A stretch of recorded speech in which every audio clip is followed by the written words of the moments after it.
School Committee meeting at 5:32 p.m. And first, I would like to make mention that we are meeting in the Center Elementary School cafetorium. As our community is aware, the school opened for day one on January 5th this year for grades 2, 3, and 4 students and staff. I first would like to thank Mr. Harding and Mr. Rogers for their support and planning efforts that made it possible for us to hold this meeting here tonight. Thank you very much. And to Tewksbury Telemedia, thank you very much for utilizing the technology here in this building so that we can hold this meeting tonight. At this time, I will entertain a motion to convene an executive session, a non-public session to discuss the approval of the February 8th, 2023 executive session minutes and the collective bargaining pertaining to TTA teachers. So moved. I'll second that. And that was a motion by Mrs. Biagioni Smith, seconded by Mr. Russo. For a roll call vote, Mr. Parsons, how do you vote? Aye. And Mr. Sullivan, how do you vote? Aye. Mrs. Biagioni Smith? Aye. And Mr. Russo? Aye. And the chair votes aye as well for a unanimous vote of 5-0. The school committee will reconvene in open session after the executive session at 6 p.m. for public hearing on the 2024 budget. Following at 6:30 p.m., we'll convene the business portion of our regular school committee meeting. Thank you.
Being now an open session for our public hearing on the 2024 budget workshop at 6 p.m.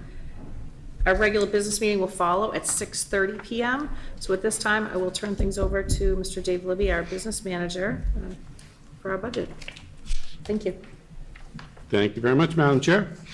So this is our third sort of formal look at our budget. Just to update everybody on sort of where we are in the process here. This budget is a process. We started initial budget conversations in December with the town manager to prepare for our initial budget request that we have to make to the town, but per town bylaw, the first week in January. So we presented an initial number that we agreed to with the help of the town manager at that point in January. We held a workshop with the school committee in January, held our first public hearing in February, holding this hearing today. We'll be presenting to the FinCom on next Monday, the 13th. We were scheduled to present to them on Monday, but that meeting was postponed till next week.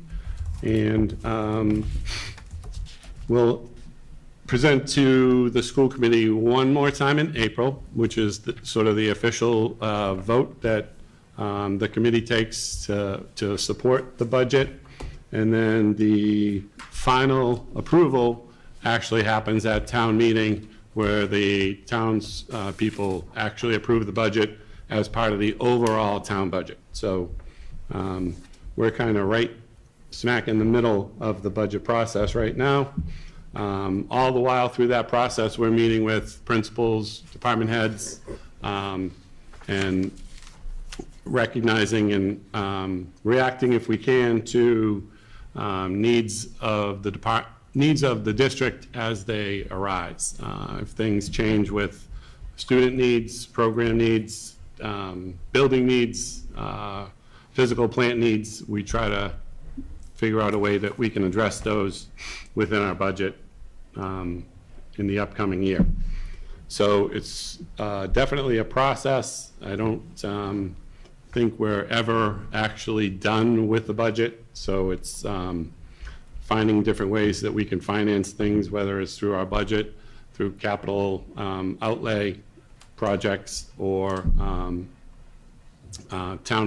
through grants or revolving accounts, or any way we can get things done to help improve our experience for students and staff.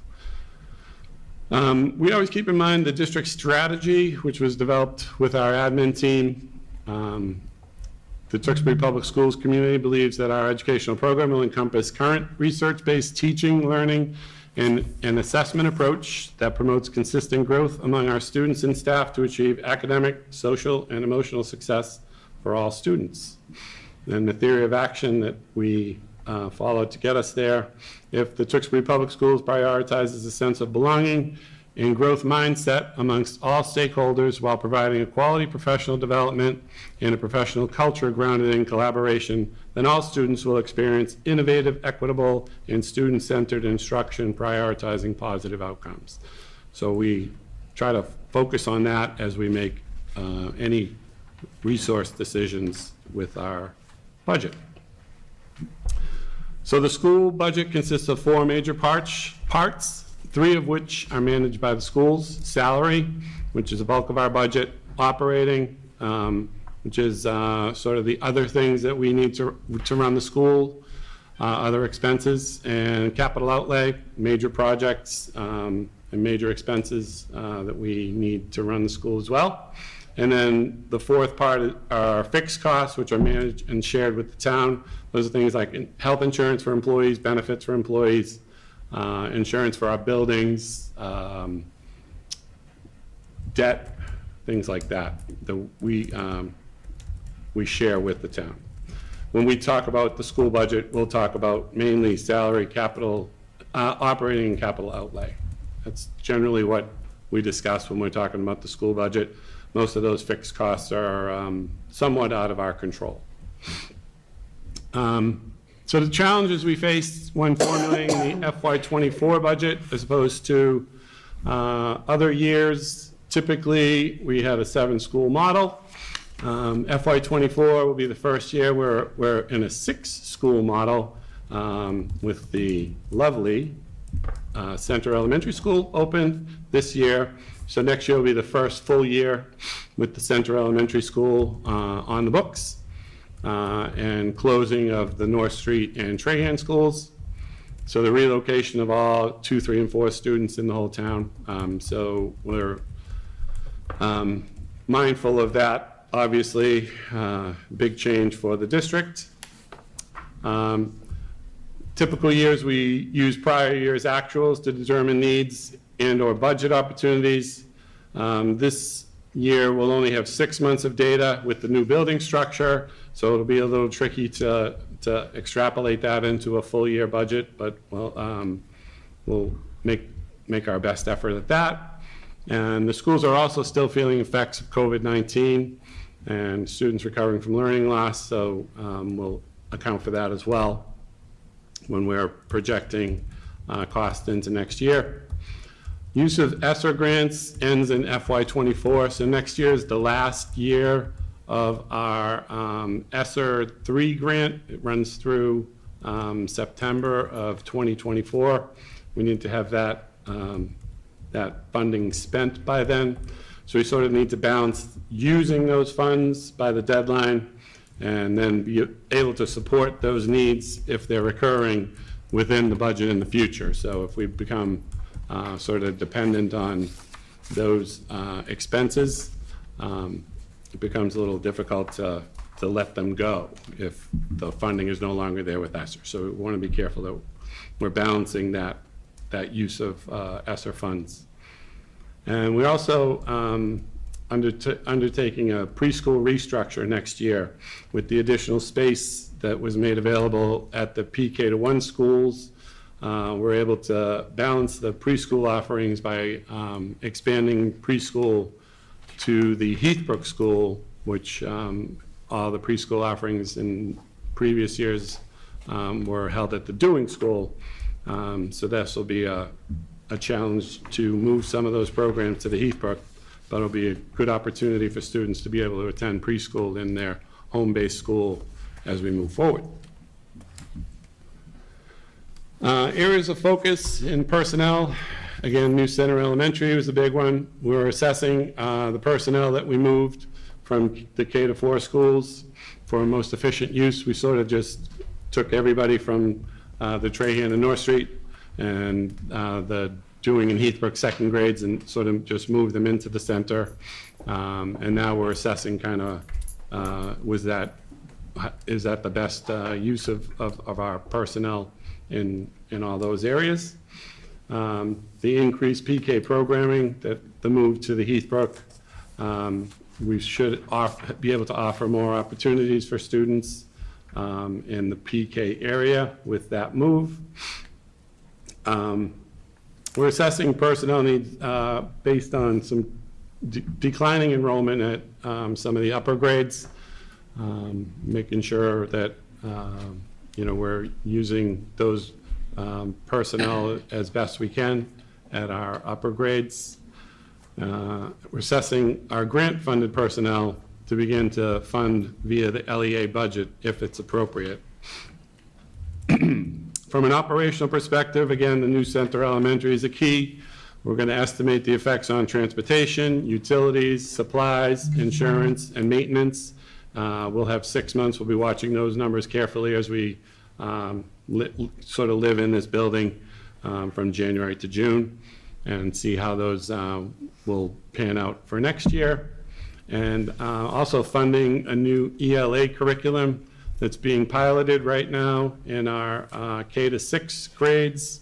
We're going to choose a program that will be rolled out beginning next year, and we'll be needing a funding source for those materials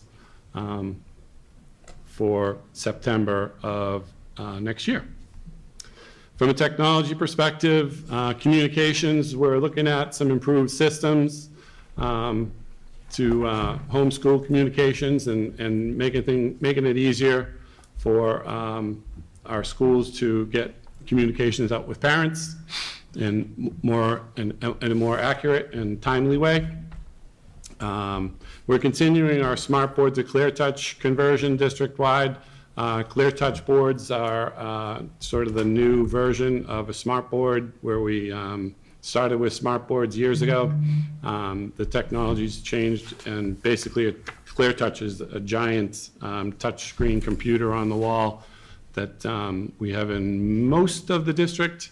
We want to continue that conversion across the whole district. We're doing a wiring project at the Wynn that will allow us to do that at the Wynn School using an E-rate discount. E-rate is a program with the federal government that does some technology upgrades in the district at a 40% discount, using government funds to fund 40% of the project. We're also looking at our printing solutions, trying to reduce paper in the district, encouraging more electronic versions of documents. Students have one-to-one devices at many of our schools, so trying to encourage less paper and moving away from our copy center and into more school-based solutions for paper. Building improvements, the needs of the Heathbrook and the Dewing, our oldest schools. We know we just finished this school, but we need to get through at least 6 to 10 years, because that's how long this school took from the point of asking MSBA for a new building till the time we opened it.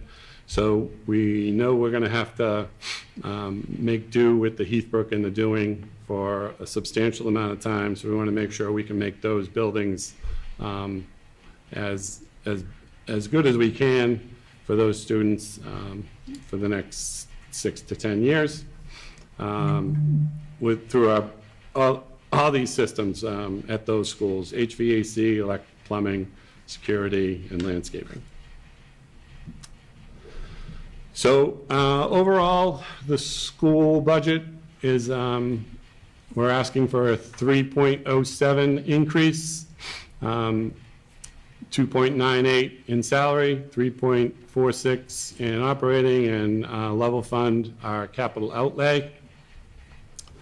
If we include the fixed costs that we share with the town, it's 2.7 increase that we'd be requesting.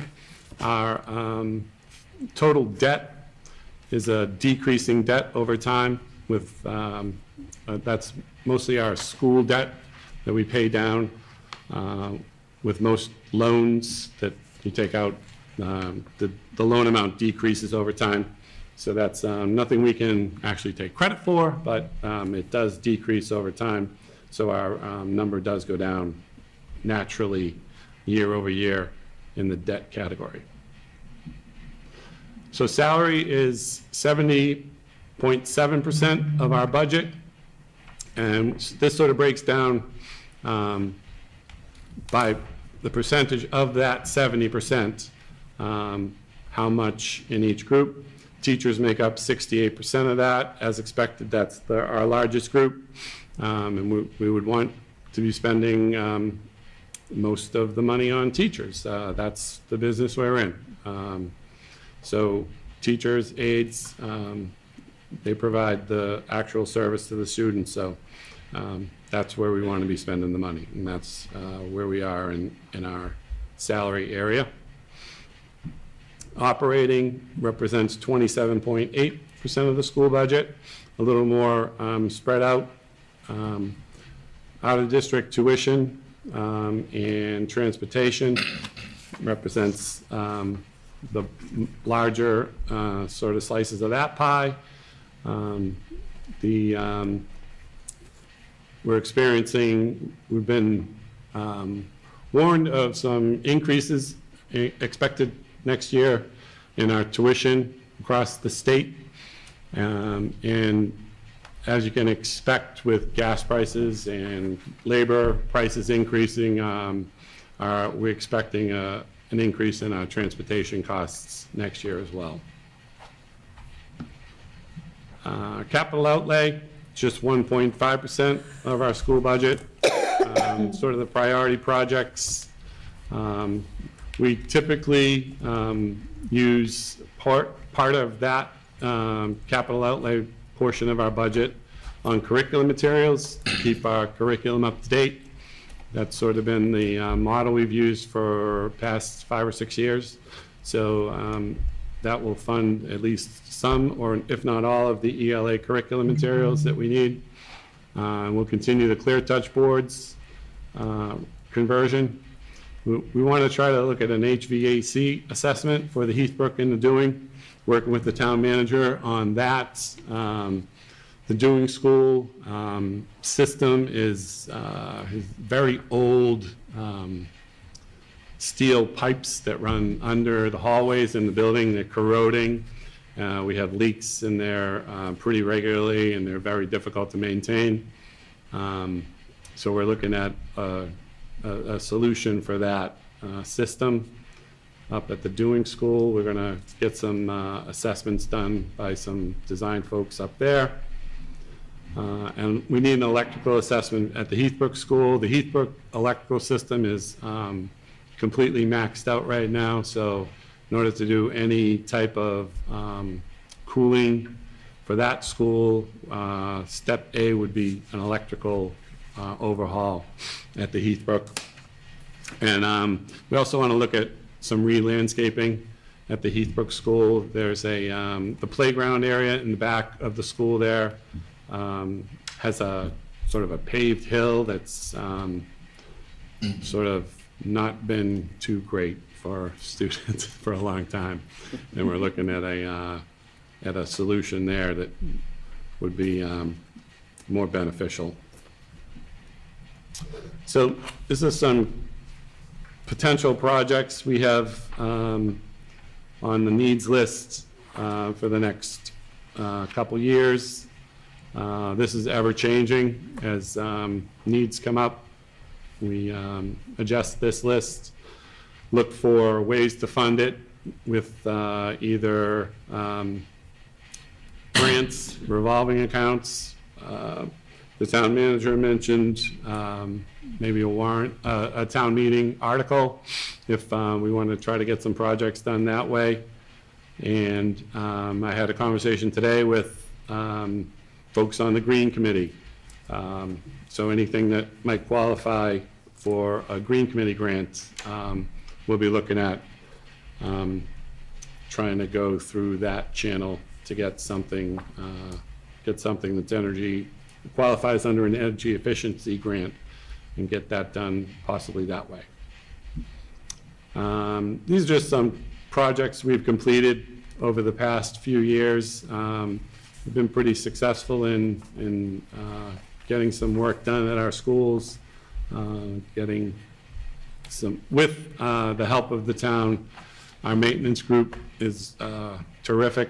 They really tackle a lot of projects over the summers here in the schools while keeping enough classrooms open for our programs. It's kind of a difficult balance, but they manage it. We also have 65 separate funds that are grant and revolving accounts. All of these have to be held in separate, sort of, if you think about it as separate jars of money. We can't mix these funds together when we collect money for a specific purpose.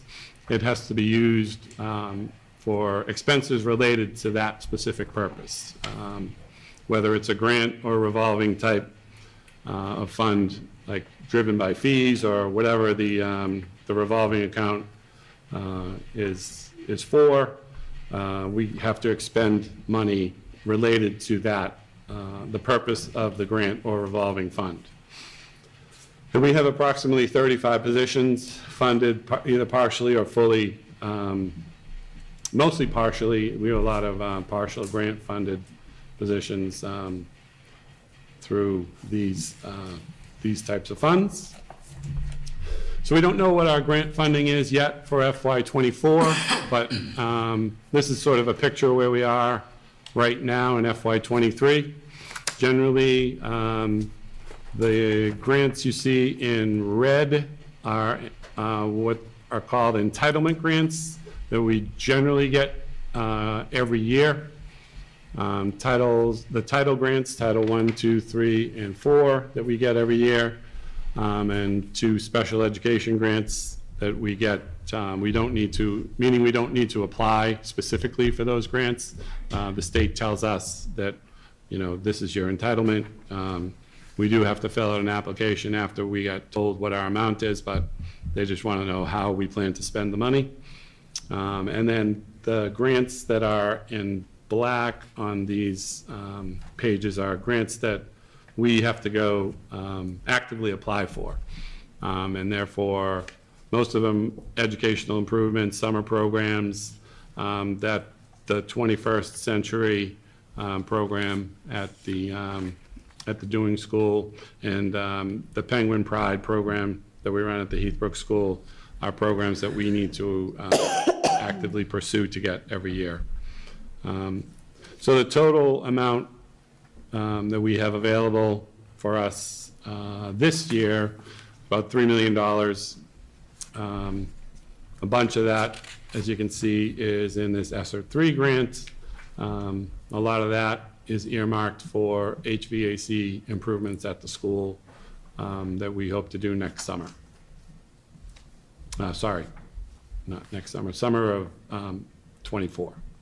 We're planning for it this summer and actually completing the work next summer.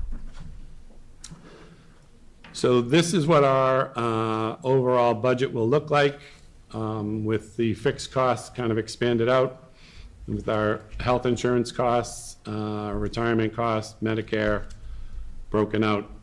This is what it will look like at town meeting in May. We had a pretty substantial increase in our health insurance and our retirement.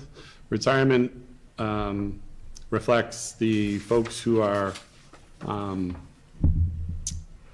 enrolled in Middlesex retirement. That's our sort of our non-professional status folks. Teachers' retirement is funded through the state. So this is just our custodial group, secretarial group, aides. They all belong to this Middlesex retirement. Same group that the police, fire, and DPW belong to. So our assessment went up pretty significantly this year, 8.2%. So next steps in our budget, as I said, this is a process, continued discussions with principals, department leaders, elected officials, town officials, teachers, parents, students, community members, to refine and react to our ever-changing needs. And then we are always looking for resources to meet those needs. That's what I kind of think my job is. We hear from the schools what the needs are, and then we try to figure out a way in the business office to provide those needs and make it all work. So those discussions will likely result in some movement within the budget, maybe from the salary line to operating to salary, but we're pretty comfortable that we can make the whole program work within the grand total that we've agreed to with the town manager at this point, $72 million. Also wanted to point out that a more detailed look at our budget is available on our website in the business office section. We have it kind of broken down in a couple of different ways by account number, which is on the next slide. This is a sort of a summary by the standard codes that the state of Massachusetts use for. They want us to classify all of our expenses into these functional codes. that's used statewide. For every district in the state reports their expenses using the same account structure. So we've broken it down this way, our overall budget, and then by cost center, so where we have each school broken down, and then each department. We have a department set up for special education, athletics, transportation, some of the main cost areas within the district. So that's available on our website in 2 different ways if you want to, people are interested in a little more detail. I used to present this level of detail at this discussion and found that it was a little too much for people and kind of glazed over, so we do more of a summary now. And that concludes the presentation. I'm happy to answer any questions. Madam Chair. Thank you very much, Mr. Libby. Any questions, Mr. Russo? Thank you, Mr. Libby. Just a couple questions. Does the budget you've presented reflect, I guess, just efficiencies overall with the new school, new building, obviously, hopefully more efficient operating costs versus 2 schools that were very much aging? Obviously, a lot of inefficiencies there. Does this reflect some of that? Well, I did take a reduction in our contracted service line for boiler repairs. Okay. We do a lot of boiler repairs at the Trahan and North Street to keep those places running. Yeah. So I'm assuming less of that. But I kind of wanted to wait and see a little bit. Okay. Kind of live through at least a couple of months of a winter, Okay. see what the costs are like. We're still, as if I don't know, if Principal Hart, Jay's still here? No, he had No, to. okay. We're still learning the building a little bit, Okay. so I'm not sure our systems are operating at the maximum efficiency that we would see once we have, mastery of all the components. So I'm a little hesitant to make a lot of cuts Okay. in those areas just now. Okay. And then just a final question from my standpoint is from the tuition to Shawshene Tech, other schools that we pay into, of course, Yep. based on an enrollment number, price per pupil number, et cetera. I'm assuming this is based on a cost that's fixed from either historic rates or previous year's rates, and obviously that gets adjusted based on enrollment, based on whatever their cost structure is, which we don't have any real control over, I suppose, to some degree.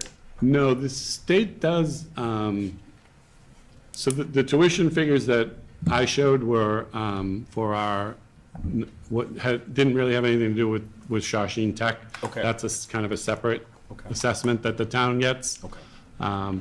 Those figures are students that go to out-of-district schools Placements. Okay. for placements that we don't have a program that's Okay.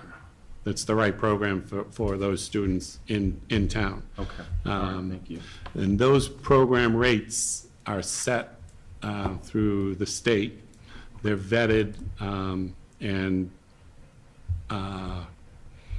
through the OSD, the Occupational Services Division, so that they don't just get a Blank check. carte blanche. Yeah. Yeah. They do have to justify their daily rate, and then that's where the OSD has told us that we could expect a 14% increase next year in the rates. That's where we had kind of received that heads up. Thank you. And I think it was November. Okay. They sent out a memo statewide. All right. Thank you. Okay, Mrs. Biagioni Smith. Yeah, I have 2. So the first one is for the capital outlay projects. Is there a prioritization list? I assume if you were to go to any principal, they would say that their project is probably the most important one, but is there an overall prioritization for those projects? It's kind of hard to do that, I've found, because it often depends on how much money becomes available. You know, we'd like, if a roofing project is the priority, but a roofing project is, you know, $500,000, and we don't have that, then it's not the priority. So it's a little bit of a balance between what's available for funding. Sometimes it's also the purpose of the funding, like if we can get the green grant, our project then has to be an energy efficiency project. So yeah, we do have, you know, the ones that, you know, we think are the most important, but those don't always get done first. Okay. Yeah. All right, so then my second question is in terms of the ESSER 3 grant and the use of those funds. I know you mentioned that there's an HVAC project slated for the summer of '24. Yeah. Is that a definite that's going? Because if those funds need to be used by September of '24, is there a risk that something pushes that out and those funds are forfeited? Yeah, I'm a little nervous about Okay. that. Is there a possibility to have a plan B? Yeah, Okay. yeah. So ESSER 2, we wrote in ESSER 2 for the design work to have the projects done at the Ryan and the Wynn schools. We chose those schools because we knew with the long-term investment, we thought we'd have those schools around for the longest time. So we chose those two schools to do the HVAC projects at initially. The procurement of those design services has been pretty challenging with the state. They're requiring us to follow some federal guidelines that we didn't normally follow. We normally followed our state 30B procurement guidelines, and their federal guidelines are a little bit different.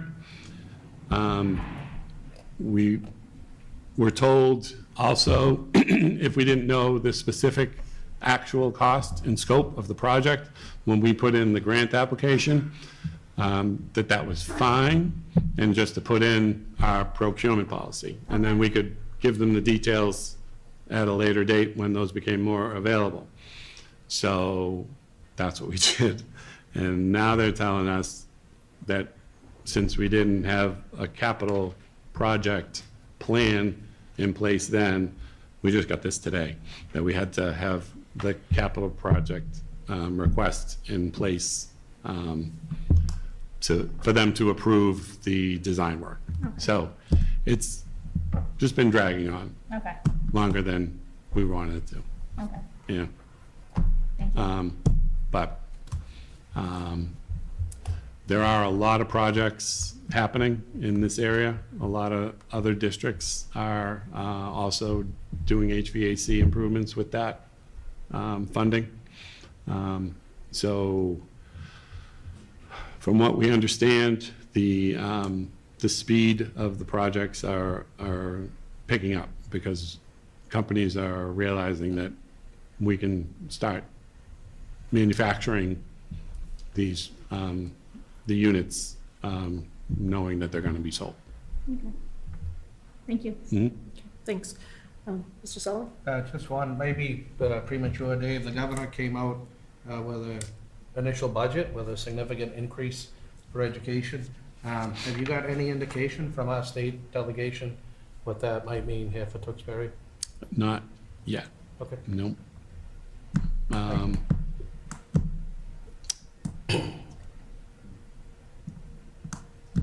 Was that the Today.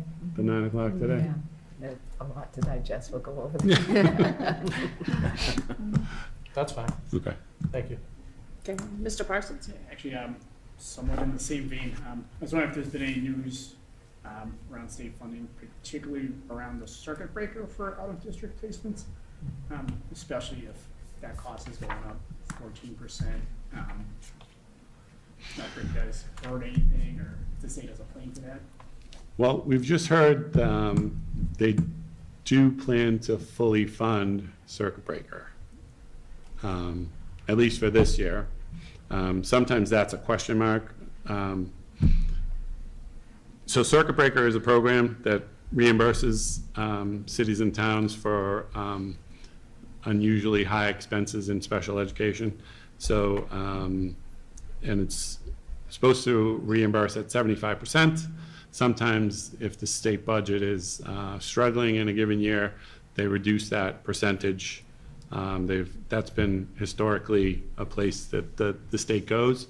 Knock wood, they haven't done in a couple of years. So, and they've vowed to keep us whole on Circuit Breaker this year. Governor Healy seems pretty committed to education, so I don't think we'll see a decrease, during her administration. I would assume. So anyway, and the upside to the, I guess if there is one, to those increased tuition costs is we do get more back the following year. That's the way the program works is you spend it in year one, you have the reimbursement in year two. So we will increase our Circuit Breaker theoretically in FY '25. Gotcha. All right, thank you so much.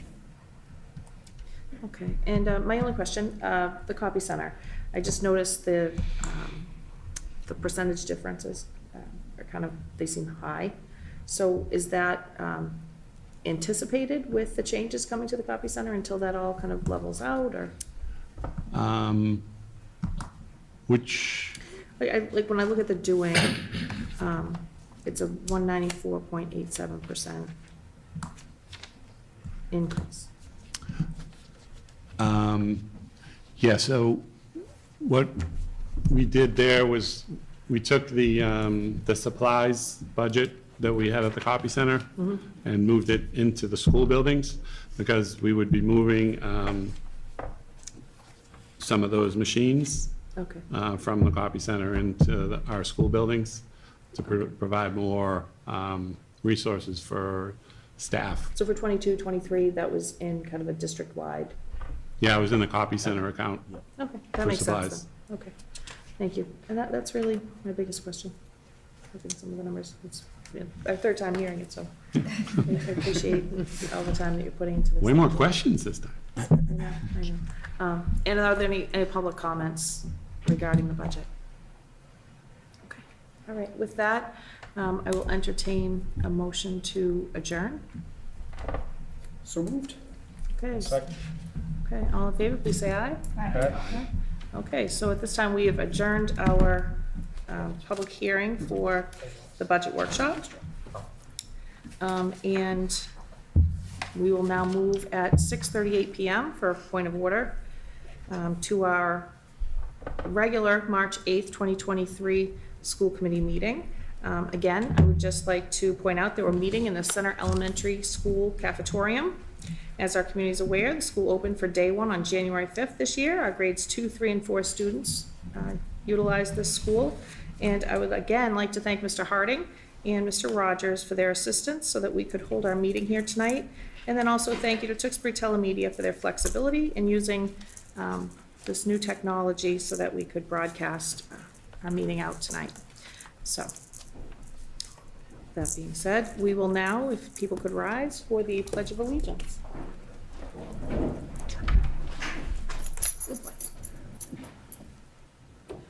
Pledge allegiance to the flag of the United States of America and to the republic for which it stands, one nation, under God, indivisible, with liberty and justice for all. Okay, and if there's anybody interested in speaking later in our citizens forum, Mrs. Johnson does have a sign-in sheet, or there was a sign-in sheet when you walked in, if anybody's interested. Just so we can keep track.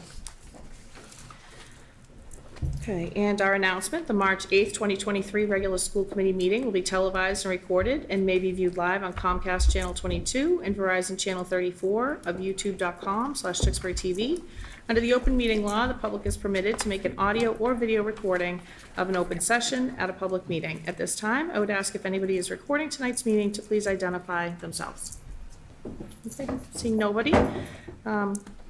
I would then like to move, it was brought to my attention that the VFW will not be here tonight. Oh. Do you need a moment? Pardon me, Madam Chair. No, well, Brooke Bunyan will not be with us tonight. She Sorry. planned to, but her flight was rescheduled. She's actually in Florida visiting a college. She was flying in, but we'll have to delay her award until April. Okay, thank you. We'll look forward to seeing them next month. Moving on to our presentations, I would like to ask Mr. Ronald Druin, our Well, athletic director. if we may, can we do our recognitions first? Is that where we're going to go with the recognitions for the wrestling team? Yes. Okay, I'm Yes. sorry, I think I misheard. All right, so Mr. Druin, where are you? You have the podium here, and athletes, if you could, I'm going to show you right where to stand, so that you will be on camera.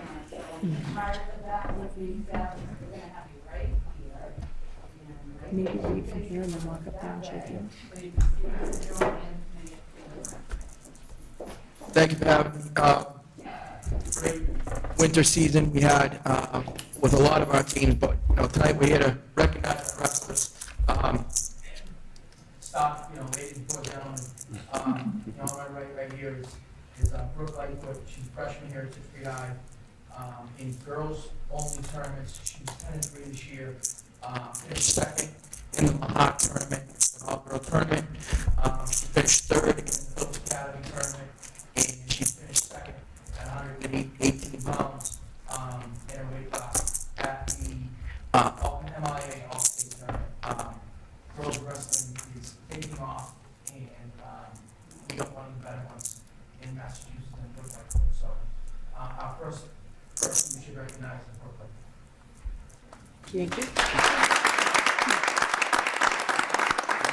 Yeah, you can go up here. All right, coming up.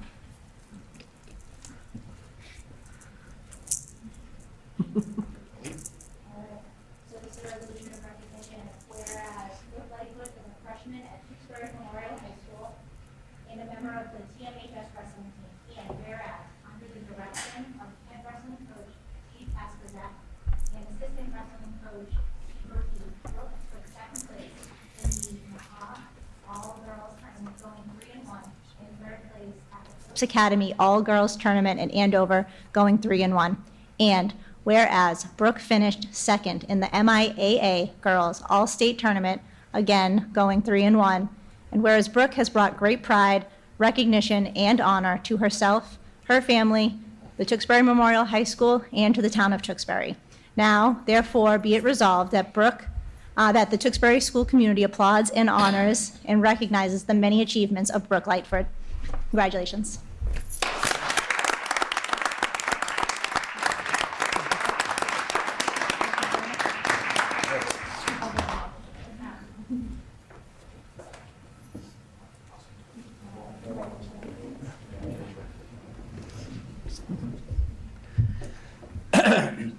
My next one is another freshman, Nikki DeSisto.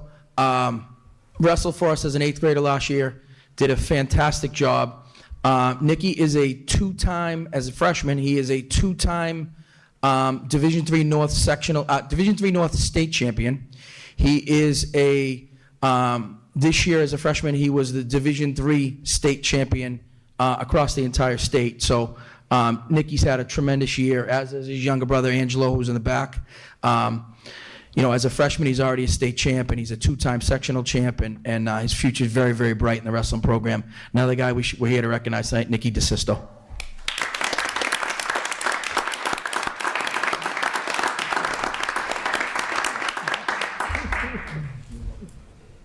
right, I'm like to present this resolution of recognition, whereas Nikki DeSisto is a freshman at Tewksbury Memorial High School and a member of the TMHS wrestling team. And whereas under the direction of head wrestling coach Steve Kasperzak and assistant wrestling coach Steve O'Keefe, Nikki is the two-time Division III North State champion at 106 pounds and the 2023 106-pound Division III state champion. And whereas Nikki has brought great pride, recognition, and honor to himself, his family, the Tewksbury Memorial High School, and the town of Tewksbury. Now therefore be it resolved that the Tewksbury School Committee applauds, honors, and recognizes the many achievements of Nikki DeSisto. Congratulations, young man.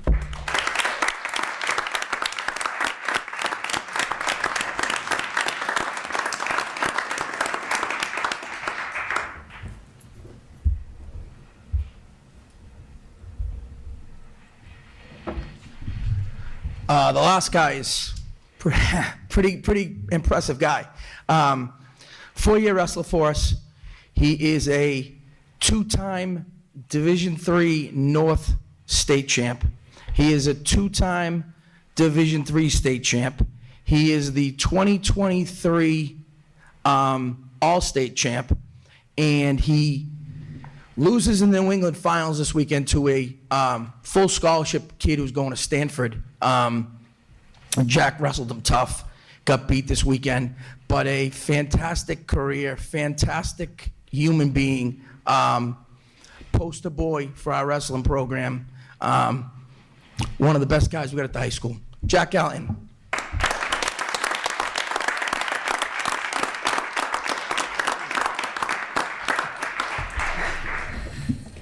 Congratulations, Jack. On behalf of the committee, it's my honor to present this to you this evening. Whereas Jack Callahan is a senior at TMHS, a member of the wrestling team, and whereas under the direction of wrestling head coach Steve Kasperzak and assistant coach Steve O'Keefe, Jack is the 2-time Division III North State champion and 2-time Division III state champion, and whereas Jack is the 2023 126-pound All-State champion and 2023 126-pound New England runner-up, and whereas Jack has brought great pride, recognition, and honor to himself, his family, the TMHS school, and the town of Tewksbury, now therefore be it resolved that the Tewksbury School Committee applauds, honors, and recognizes the many achievements of Jack Callahan. Congratulations, Jack.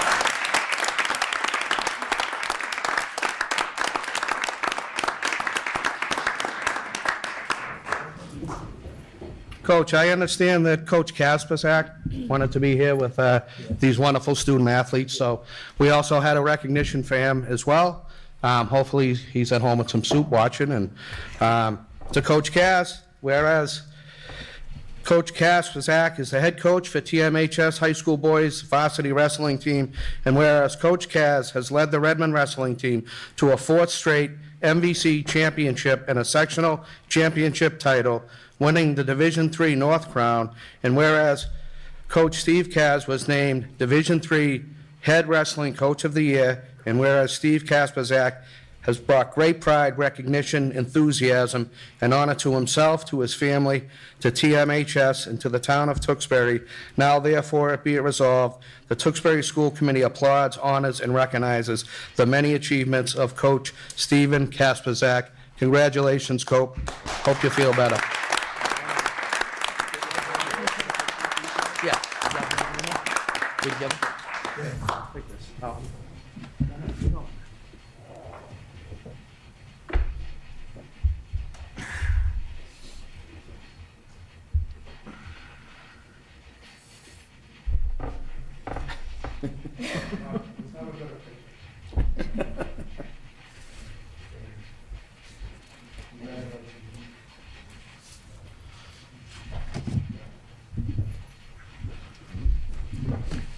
Yeah, no, I mean, you got a lot of schools that roll out kids that are, all yoked up and 175 pounds, and we get these guys, the little guys, and we have a great group of kids. They had a great year, and proud of them, and wishing Coach Kaz the best. He had a little bit of a health scare, and great year.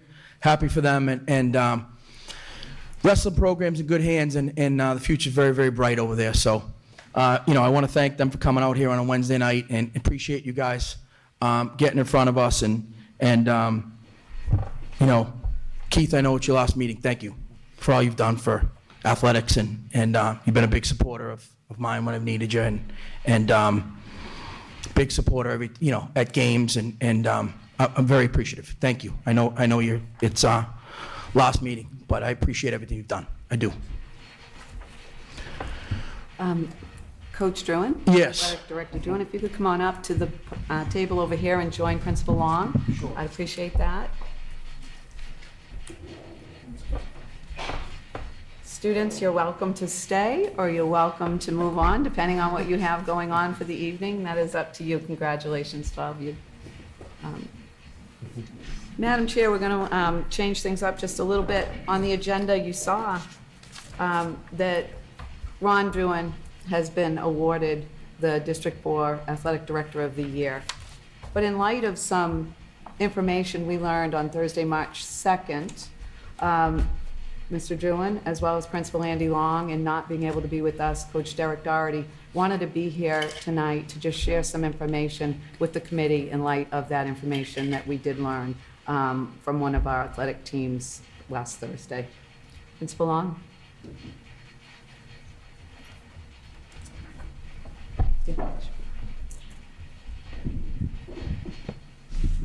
Madam Chairperson and school committee members, I'd like to express our regret and disappointment regarding the incident that came to light on March 2nd, 2023, involving the boys varsity hockey team, in particular the creation and sharing of a list that contained offensive and harassing comments about Lowell Catholic hockey players, their families, and other members of the Lowell Catholic community. This occurred the same evening that TMHS was scheduled to play Lowell Catholic in the MIAA Division II playoffs. Upon learning of this information, and in consultation with the superintendent and the Tewksbury Police Department, the school administration and athletic director immediately began to investigate and review the available information. TMHS took immediate action before the game against any player or any team member knowingly involved in creating and sharing the list. In addition, the team was also addressed prior to the start of the game by the athletic director and the head hockey coach to ensure that there was no taunting behavior before, during, or after the game. Like all home games, TMH administration, school staff, and school resource officers were present in the stands and forewarned TMHS student fans attending the game that any taunting, harassing language, or shouting any names would not be tolerated, and doing so would result in being removed from the rink and subject to school-based consequences. The athletic director from Lowell Catholic was present and was informed of all the steps TMH had put in place that evening. Over the weekend and into this week, TMHS has continued its formal investigation to determine the scope of involvement by the team. The team has been asked to think about how they would work to repair the harm caused by the incident to the individuals and to the greater Lowell Catholic community. I have been in contact with the Lowell Catholic head of school and continue to keep her apprised of developments. In addition to re-educating the team regarding sexual harassment training, cyberbullying prevention, and the role of a bystander, any findings from the investigation will result in disciplinary action for students who have violated the school's code of conduct, in line with our student handbook and Mass General Law. Our coaches, school, and community do not condone this type of behavior. Harassment has no place in our school, and certainly not in athletics. Thank you. Yeah, I mean, we've conducted a very serious investigation. We have no tolerance for that in our athletic program. My apologies go out to Lowell Catholic. I've been in contact with their athletic director numerous times. I've spoken to Mrs. Regan far too many times this weekend.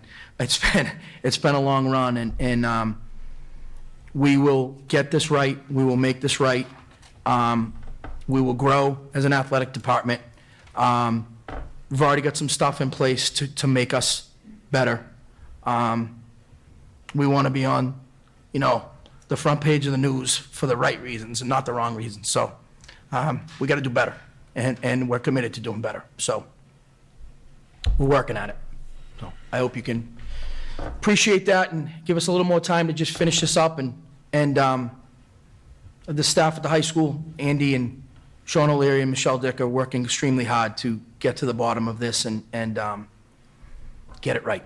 So, again, hopefully the Lowell Catholic community, if they're listening, they have a little bit more patience. We're just trying to get it right. So, rather go slow and get it right than rush through it and miss something. So, that's where we're at, and if anybody has any questions regarding that, Mr. I certainly will take them. And Mr. Long, thank you so much for coming in. Yeah. Like sincerely, thank you. Yeah. And for sharing this with us as well as our whole school community. Is there anything that anybody would like to ask or add? No, not this one. Okay, thank you again. Madam Chair, just one thing, because this is really important, and you know, as I said, Coach Doherty couldn't be here, but the level of commitment and dedication that the high school administration, starting with Principal Long, and certainly, as Ronnie joked a little bit, from Thursday evening through today, we have been in constant communication and talking this through. But it's really important that we understand, and I want to read a little something, because the Massachusetts Secondary Schools Athletic Directors Association, their executive board, selected Ron Druin as the District 4 Athletic Director of the Year for a reason. They quote that he's displayed outstanding leadership and meritorious achievement in interscholastic administration at the local, district, and state level. I can assure you, Mr. Druin is doing a lot of work helping not only our students, but other coaches and students at the state level. He will be recognized and awarded this award officially on March 30th at their annual awards banquet. But I want to say, it isn't the actions of Mr. Druin when our teams are doing wonderful, the reason that he won this award. It's the actions that I have been working through and seeing him display with our students and our families and the Lowell Catholic athletic director and families since Thursday through to today, and not ending until he's able to help and support our students further. That's truly why he's winning that award, and I really want to recognize and say thank you for everything that you're all doing at the high school. I know the whole team can't be with us tonight, but through you, thank you, because you really are there to help our students. Thank you. Appreciate it. Thank you for that. I don't want to open anybody's time, so thank you. Okay, thank you. You're welcome. Yeah, good for you.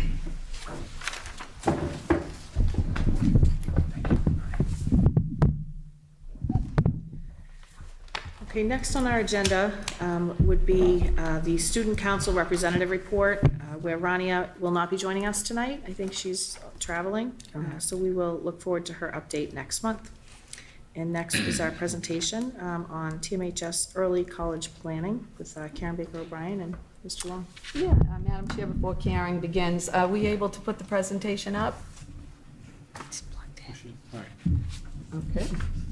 Hopefully you're able to see this. I think, there we go. All right, Madam Chair, members of the committee, you may remember that under the district goals and the Tewksbury Memorial High School goals, focus and priority is on not only continuing, but really enhancing and expanding our early college opportunities for our students. This can't happen without the hard work and dedication of our teachers, our administrators, and obviously the vision of our district level administrators to actually bring these opportunities to the high school. So Karen's gonna give you some definitions and summaries, and then both Karen and Andy are here to answer any of your questions you might have, not only in early college, but maybe the program of studies as it's concerned. Thank you, Brenda. I know you've all had the presentation to look over at the weekend, so my goal tonight is just to provide you with a brief overview of the Early College Planning Initiative. But before I begin that, I want to reiterate what Superintendent Regan has indicated, that this has been a district, has been and continues to be a district vision and a high school goal.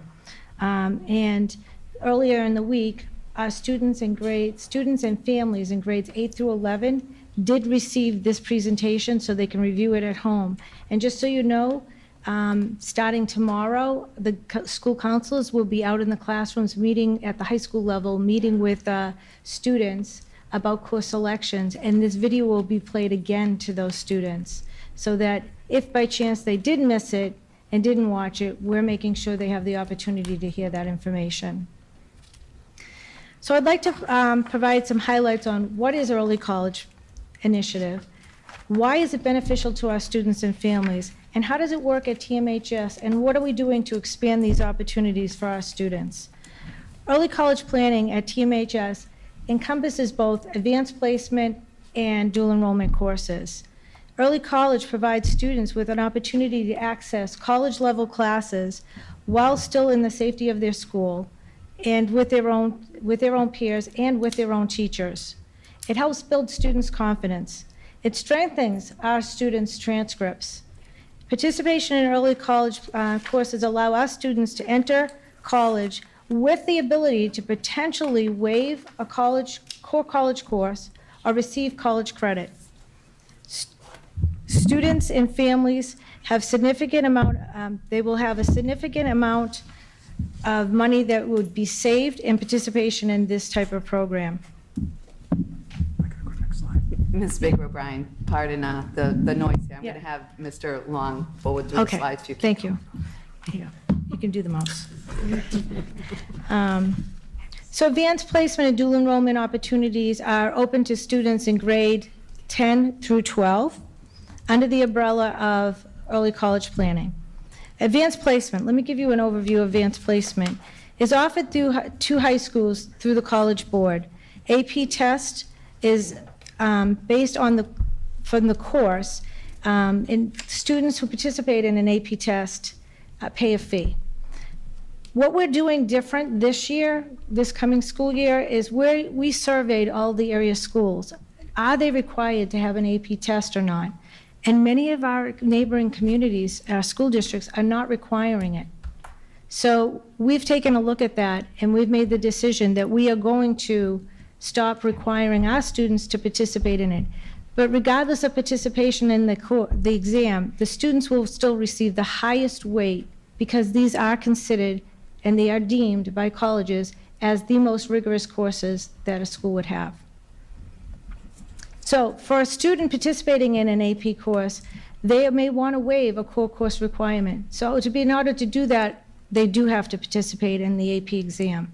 Now, each school is going to determine, do they take the AP exams? And if they do, what is the score that they deem that the incoming student would need to have? Sometimes that's going to vary by discipline that you're going into, and sometimes it's going to be an overall arching requirement of a college. So students who want to send a test score off not only have to pay for the exam, but they also have to pay College Board to forward the test score off to the college that they've decided to attend. They don't necessarily want to send that to every college. You really want to send that to the school that you're going to decide to go to, because now you've committed, now you're petitioning that opportunity. So if you decide, as a student in AP, I want to take that exam, the thing that happens is you have to register with College Board by the end of October on their website, and then go on to our website and pay on Community Pass, because the district has to then submit a payment. We have to then forward the amount of students per test at the end of October. So we need commitment from students. Commitment that comes after the deadline is an additional $40 fee on top of the $97, and that's this year. It could go up next year. College Board reserves the right to increase the fees. Currently, we have 16 courses, as you can see on this slide, that are AP courses. So now I'd like to move to dual enrollment. So what is dual enrollment? Dual enrollment is we partner with a university or college. The college or university is going to vet the course, meaning our courses, our curriculum, and our standards need to meet that of the college. It requires our teachers to rewrite their syllabus to the syllabus, similar to the syllabus examples that we receive from the partnering university. In addition, our faculty need to meet the credentials of that university, meaning they have to send in their transcripts, they have to submit a resume, they have to apply. And if accepted, they are considered adjunct professors for that university partner that we would have.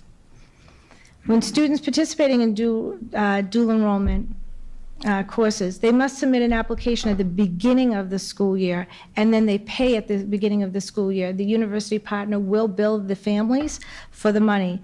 The price is determined by the university partner that we have. So at this point, Yep. At this point, our university partner is Middlesex Community College. We have, I think, an 8 to 10-year partnership with Middlesex Community College, and we offer 6 courses, which are listed on the side of the slide. At this point, our students are paying half of what a full course at Middlesex, if you were an on-campus student, they're paying half of what that course would cost. So the current cost this year is $324 for a 3-credit course, $432 for a 4-credit course. Next year, they are increasing these fees by $54. So a 3-credit course would increase to $378. Middlesex also has a requirement that the students who are planning to participate in dual enrollment have to receive a minimum of a 480 in the particular subject area of the course that they anticipate on taking. So in other words, I want to take an English class. Well, in the reading test, I would have to get a 480 or better.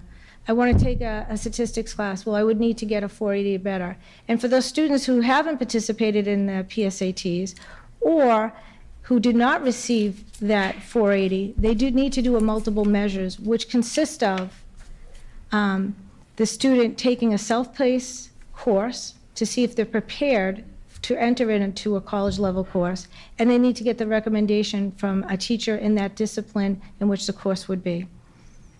As always, Superintendent Brenda Regan, Assistant Superintendent Laurie McDermott, and Principal Andy Long have been working to try to provide new opportunities for our students. And in looking at that, Southern New Hampshire came across our radar. So Southern New Hampshire University can provide us with expanded opportunities for our students. And why we're looking at this partnership is for many reasons. Similar to Middlesex, our courses and teachers are going to have to be vetted. There is a considerable break in the amount of tuition. So for example, where we potentially next year would be taking a 3-credit course at Middlesex at $378, a course at Southern New Hampshire would be $100 for a 3-credit course. If it's a lab-based course, which has 4 credits to it, it'd be $125, which next year at Middlesex would be $504. So significant difference in price, and this is why the senior administration really wants to look for better opportunities for our kiddos. I want to recognize at this point the hard work the high school administration, our department heads, and our teachers they've been very, very busy. I have had 31 requests for courses that they wanted to look at the syllabus for. Is it possible? Can I get it off the ground for next year? Or is this something that maybe with a little bit more work and time, I could bring it the year after? They are very excited at this potential opportunity. So, we're going to continue to move, but I need to make a statement that this is going to be a process that's going to take a little bit of time. So what we're going to do is, at this point, all the potential courses for next year, at the start of the school year, and I need to preface at the start of the school year, need to be submitted to the university by next Wednesday, March 15th. So once we get that off to the university, then we wait, and they will come back and forth, and we may have to adjust over time. And then we will know which courses will be offered, hopefully by the end of the school year. But throughout this process, we are going to keep our kiddos involved, and they will be aware of what courses have been approved. Even when they start meeting with their counselors, they will know which courses we are hoping to get approved, so that the student can keep that on their radar.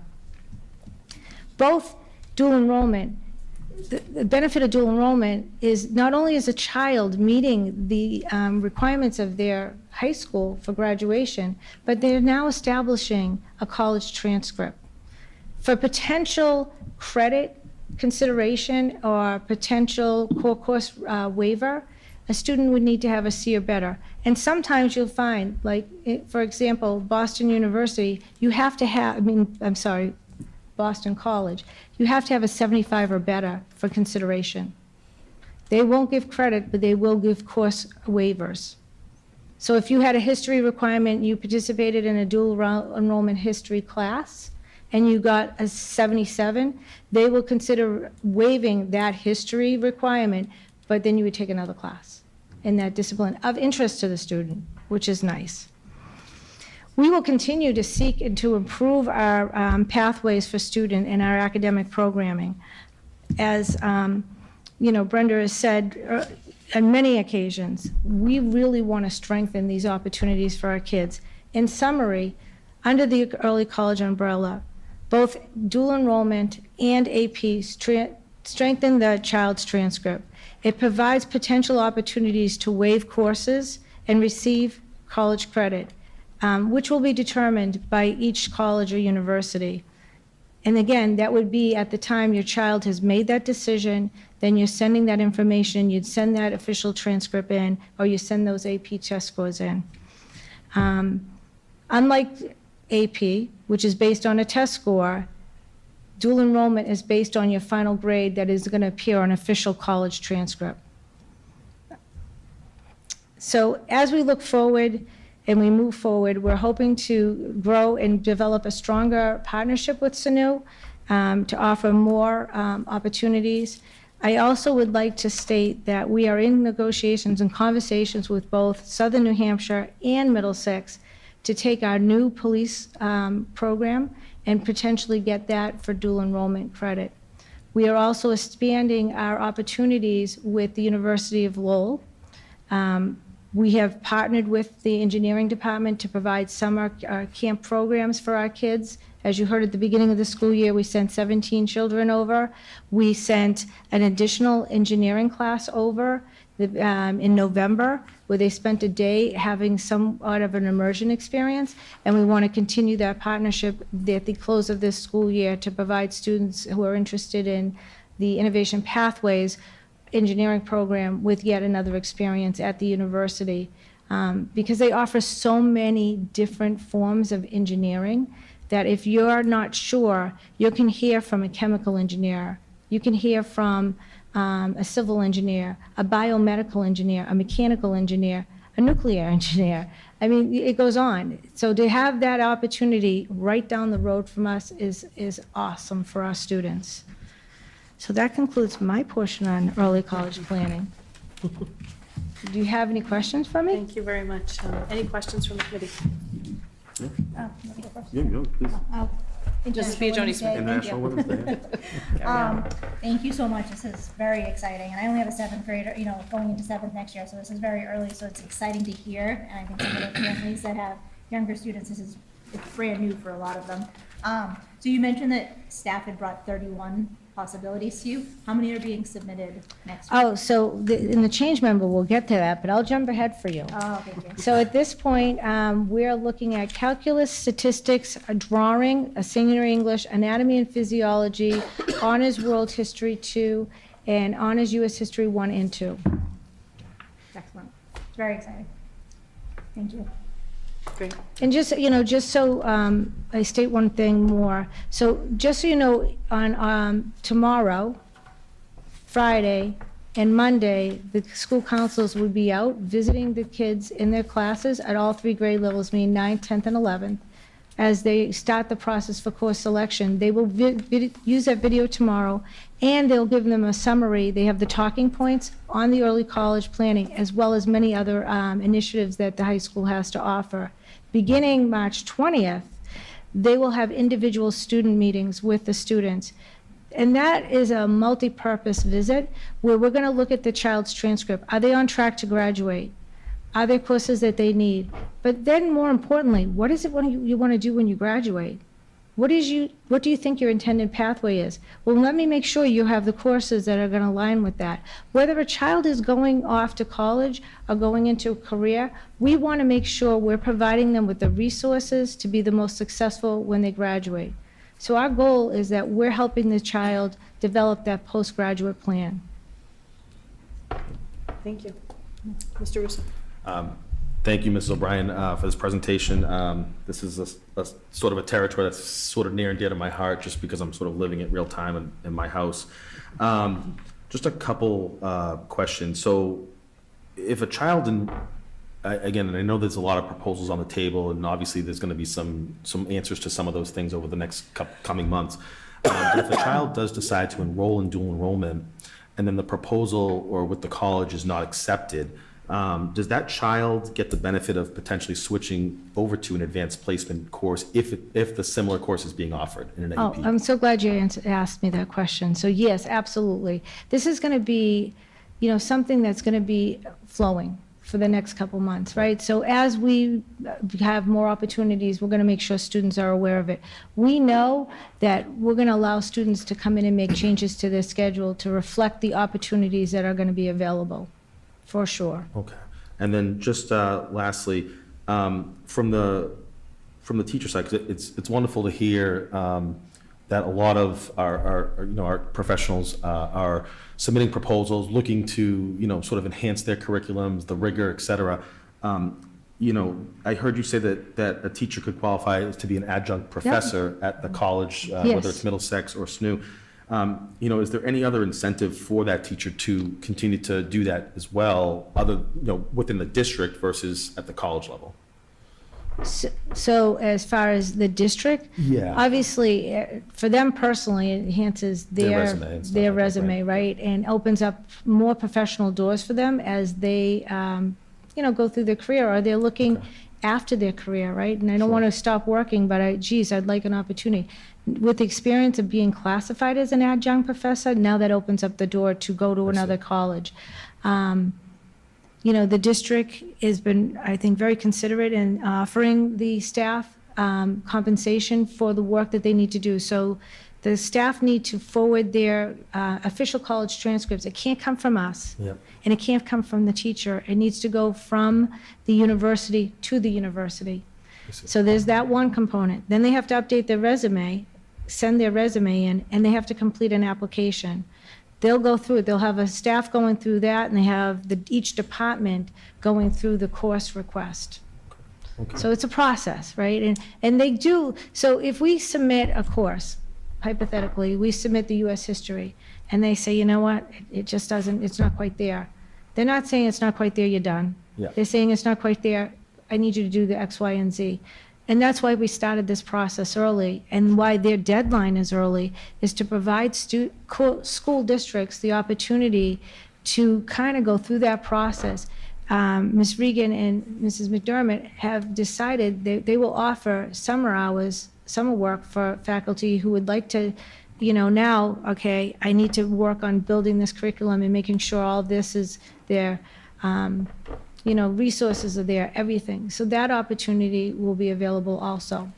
Madam Chair, through you, if I might, there are some staff members who would also like to just adopt a particular course that SNU offers, which means they take that syllabus, which is already vetted, they present their resume and transcript, they get approved, and then we would offer them summer hours to build that course. And there are two submission dates, March 15th for fall courses and November for spring courses. So it's a very fluid, as I said, expansion of our early college opportunities, but one where we're finally getting started with SNU and really excited about. Also, as adjunct professors or adjunct faculty of the colleges, they do benefit from they can go on campus and benefit from any of the services the college offers to faculty. Excellent. Thank you guys very much. Appreciate it. One other thing, if I can add, the rigor there, like you said, like raising it up, the courses that we're starting with are already there. So that it wasn't a heavy lift, and credit to the teachers, because they already do offer rigorous courses. So this was a natural sort of progression in it, and especially with the courses that we're starting with, that they're already up there, so it was an easy place to start. Thank you. And I think one other thing that we want to point out is what we are changing for next year is making sure that the dual enrollment courses get the same weighting, as an AP course. So here's the difference. You've got a corporation, right, who's developed these courses and has sent them out to high schools for years, and everybody has basically offered them, right? Now partnering with universities, these are people that are right in our neighborhood or a little bit further away. These are college classes. They're meeting college standards, academic rigor, And now we're going to adopt that same rigor. So those kiddos are going to get this highest weighting. And when when your child's looking at college and they're applying to college, what the colleges are going to do is they look at our GPA, and if anybody's come to my college planning seminar, you'll hear us say, our GPAs are going to be recalculated, right? Because that's what colleges do. But what they're going to do is they're going to look at your child's transcript and realize they've participated in the most rigorous classes available. The strength is there. And that's what we want for our students. We want them to have more opportunities available to them. And that's why we're trying to continue to expand these pathways. Thank you. Thank you. Mr. Parsons, anything? No questions. Anything that adds rigor to our classes and saves families potentially tens or hundreds of thousands of dollars in tuition, the more the merrier. Thanks for what you're doing. Mr. Sullivan? My only comment, thank you for being here. I really appreciate it. I'm excited about this for students. I'm excited about this for the staff. I'm excited to see how it works out. So, do you see the AP classes kind of there being any change in terms of priority? No, because it's still very rigorous. They're going to be weighted the same. We're not going to cut our AP program, right? Unless the only way a course would not run is if we don't have the interest from the students. If there isn't the enrollment to warrant running it, then we'd have to step back from that class. But other area high schools have many dual enrollment classes and still offer the AP courses. So it's just enhancing what the school has to offer for our students. Okay. Thank you very much. Okay. If there are no further questions or comments, I would entertain a motion to move item 18A from new business to facilitate, the same presenters, and that is the TMHS 2023-2024 Program of Studies. If anybody would be I'll interested. make that motion. I'll Okay. second. So motion by Mr. Russo, second by Mr. Parsons to move item 18A from new business to facilitate our presenter. All in favor, please say aye. Aye. And with no opposed, Mrs. Johnson, that's a unanimous vote. So feel free to carry on. Thank you. Thank you very much. Thank you, Madam Chair. So this has been a fluid movement also on the program of studies because of all these changes. So majority of the things you're going to notice in the program of studies is we've reworded some of the course descriptions. I'd like to highlight a few things. So first off, our Innovation Pathways program. Tewksbury Memorial High School, similar to other area high schools, have noticed that employers are a little apprehensive about having the student internship component of an innovation pathway. So the Department of Ed requires that the school districts who are innovation pathway schools, such as TMHS, either have an internship opportunity or provide a capstone experience. So at this point, because we've lost our partnership right now with our Innovation Pathways partner and industry partner, we are going to move to a capstone, sorry, I lost my train of thought, capstone experience for the students while we regroup and try to get more businesses in and understand the potential of having students in. So, for example, we had students participating at an area company, and one of our students went in and worked with one of the department heads and actually created a process that saved the company $30,000. And that was from the high school student. And the company implemented. So we just need to highlight those things and get a lot of companies since COVID have taken a step back. So we need to revision it and then kind of market this better to our employers in the area. But in the interim, we'll partner with the University of Lowell. Since this pathway is an engineer focus, we will continue to partner with them to provide more experiences for the students that they can use within the capstone project portion. Our engineering class, we've redefined them. Engineering 2 and 3 have been combined. Now it'll be called Advanced Topics in Engineering. which will fulfill a science requirement as well as a graduation requirement in the CTBE. If you look at the Mass Board of Higher Education's criteria for students graduating from high schools, it does require students to have 3 lab-based sciences. They do classify engineering as one of those science requirements. So our students will be able to continue to do that. Obviously, we are redefining dual enrollment to be under early college. So you'll see that change in the program of studies. It'll say EC, and that will designate the dual enrollment. And then like I said, many of the course descriptions have been changed. And then we have the courses, the calculus, statistics, drawing, senior English, anatomy, world history 2, and U.S. history 1 and 2 that we are petitioning SANU for consideration. There may be a few more because I do have a couple faculty that's reached out who have interest, and we're trying to see if they could get another course in. So that information will be available to the counselors on March 20th when they start meeting with the students. They will know which courses we have submitted for approval, and then as courses get approved, we will make sure students are aware of it. Any questions? Any questions? Mr. Parsons? None for me. Mr. Sullivan? Nope. Mr. Russo? Oh, not at this time, thank you. I have a few comments, just a couple. One, I after watching the video, I meant to mention this as we were just talking about the dual enrollment. I think it was fantastic. I think it was a nice way to roll that out to families. I think moving forward, it would be great to see more of that. As I go through this course description booklet, I think people have a lot of questions about, what course offerings there are, what syllabus. So I would encourage anybody who has those questions, because this is all posted on the website, that it's accessible. And I don't think people necessarily know that. But so many things that are being offered, whether it's seal by literacy, global competency, like all these different things that are listed in this booklet, I think would be really helpful for a lot of people to read, especially if they're trying to make decisions on Right. What high school is going to look like. So, and I know this kind of contradicts Mr. Libby's goal for reduction of paper, so I apologize. But we created talking points for the guidance counselors to hand out to the students, and all of those things are listed in that, and the students will get that handout to take home. Well, that's great. Just in case they don't read all those descriptions in the program of studies, we got to hit it another way. And perhaps, Madam Chair, Ms. Baker O'Brien, we publish that on the website in case they don't Yes. ever find their way home.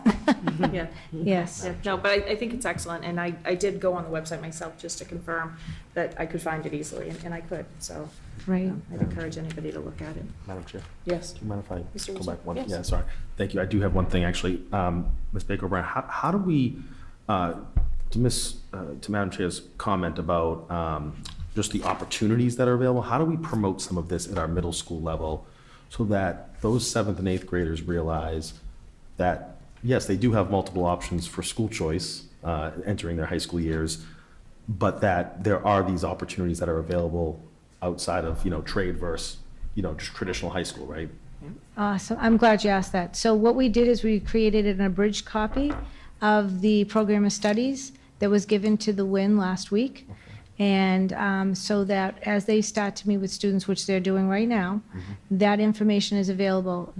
So we highlighted, although they can't start off as a freshman taking early college planning, they can't take maybe the innovation pathways, but what they need to know is what is available, right?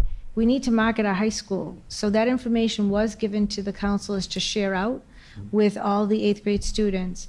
And it is our goal, Ms. Regan and Ms. McDermott, to better promote some of the college career and initiatives even in our middle school. We actually know we need to bring it down even to the 5th, 6th grade level. Thank you. We did this year too. We had our step-up day. We moved to the fall, which was a big hit. Other schools do the Project Explorer. They start in 7th grade, attracting them. So that's one of the other things we're going to look to do before the end of the year is how do we get the 7th graders thinking TMHS moving forward. Definitely on our mind. Thank you very much. I guess no further questions. Thanks, Anna. Okay, moving on our agenda here. So we have our citizens forum next. Mrs. Johnson, did we have several people sign up or no? At all?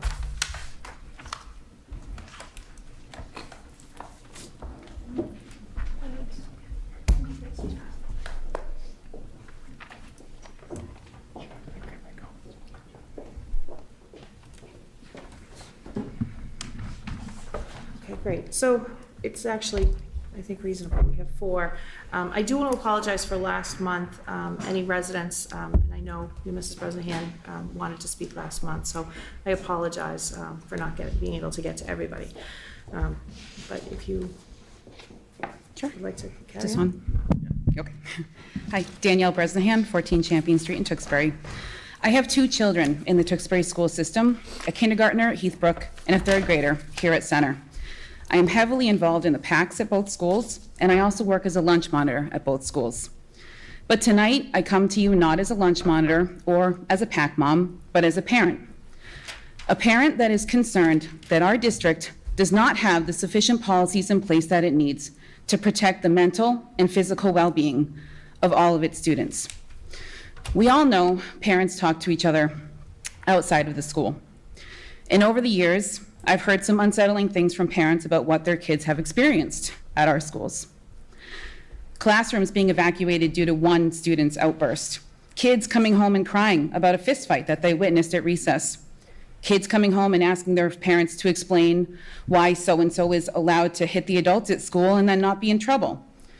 Now, it might be reasonable to assume that a young child might be exaggerating their story a bit, but when you hear the same story from 2, 3, 4 other parents, there's obviously some truth to it.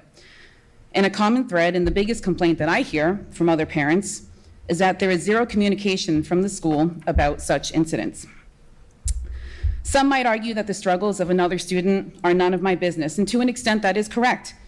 But if my child is in a classroom with a student that, for example, is causing that classroom to be evacuated on a regular basis, then it does become my business, because now my child's welfare and education is at stake. I'm not asking for personal details or information to be shared, but I am asking for transparency to hold the schools accountable. The claims that these kids are so resilient or that these types of events just don't seem to affect them very much are nothing more than baseless assumptions.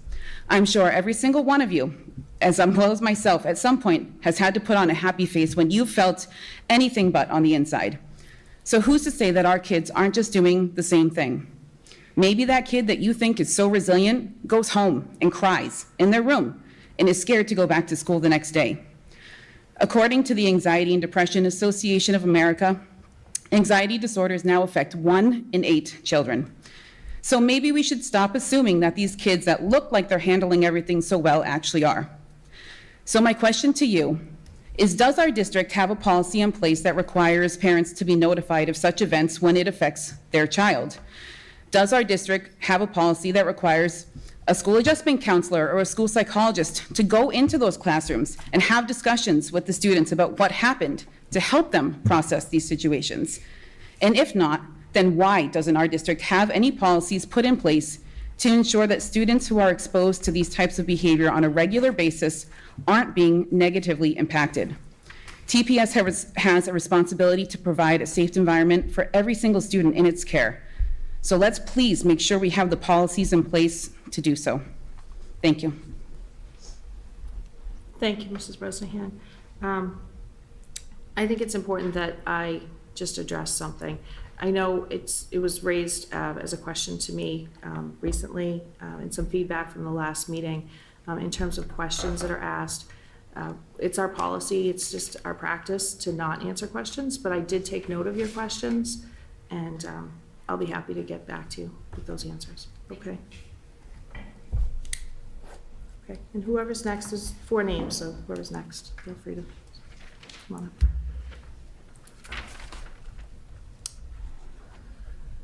Good evening. My name is Peter Malloy. I'm a teacher at the high school. I was listening to Mr. Drew and Mr. Long's comments, and there's a connection there for me with the recent events.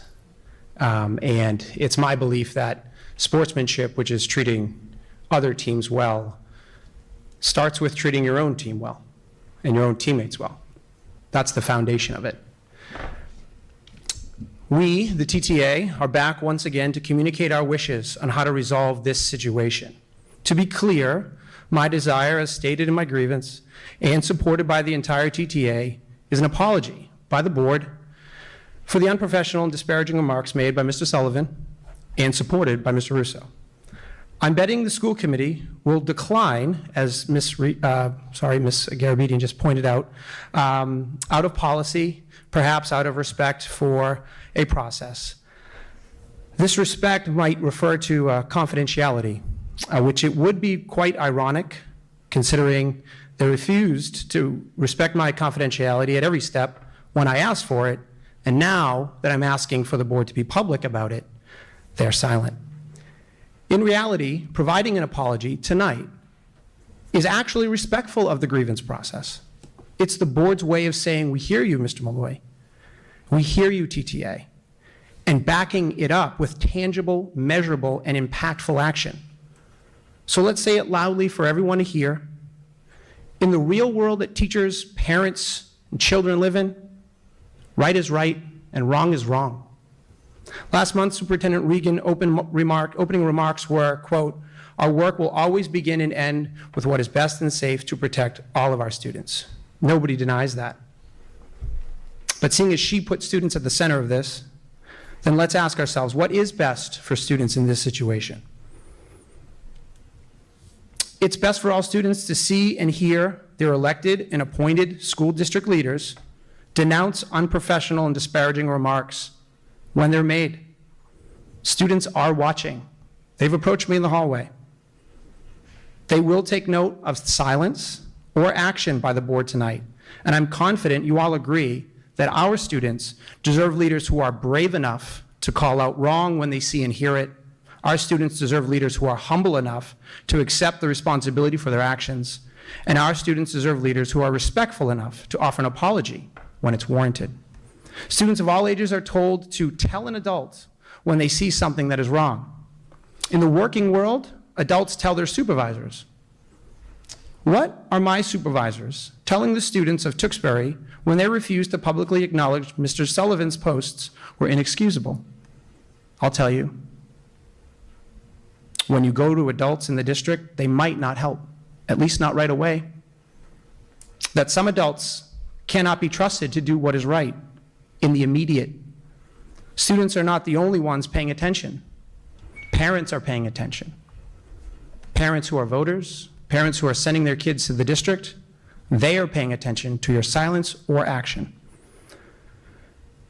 Superintendent Regan, will you state publicly tonight that Mr. Sullivan's Facebook post was disrespectful and is not an action that you condone, and will you offer a public apology?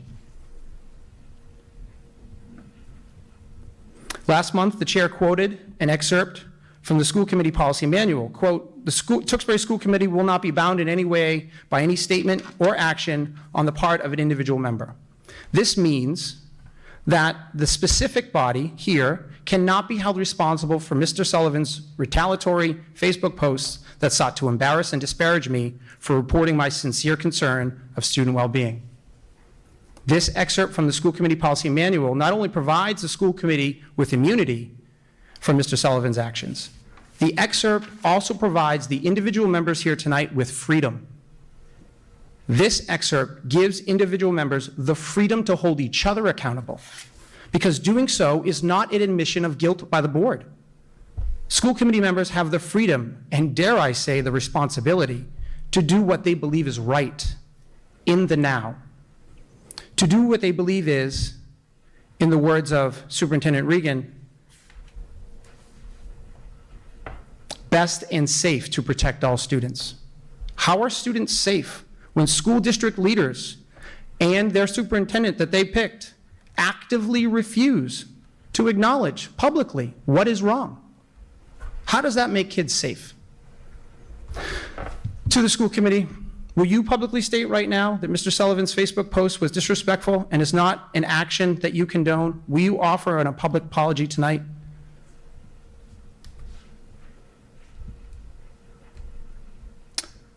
As I suspected, this is a timely reminder that this inaction is action. Choosing not to speak has consequences. We learn about it in my history class. Silence in the face of disrespectful, unprofessional, and inappropriate action is allowed tacit approval of those actions, and silence does nothing to dissuade similar actions by other members of the school community, be it teachers, students, administrators, or board members. It's been 29 years since I took sophomore honors English, but that didn't stop my sophomore honors English teacher, Ms. Hallisey, from reaching out in support of me as soon as she got word of this situation. That was special. Mr. Sullivan, in Ms. Hallisey's words, right is right and wrong is wrong. Your Facebook post and your subsequent comments were wrong. And if nobody has told you that, they have failed you as well. Will you offer me a public apology tonight? Superintendent Regan closed her remarks last month by saying, I also believe that there are lessons to be learned here that we can all benefit from, as we all need to communicate positively and effectively with each other to truly protect our students. And yet, I am the only one here communicating. Silence is the order of the evening. It's my personal belief, and that of the TTA at large, that it's high time that the members of this board start communicating positively and effectively with us, with me, publicly, because doing so will not only benefit our relationship, but will benefit that of our students as well. Thank you.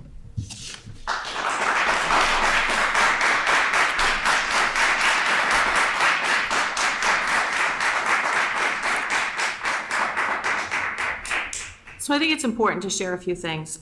Thank you, Mr. Malloy.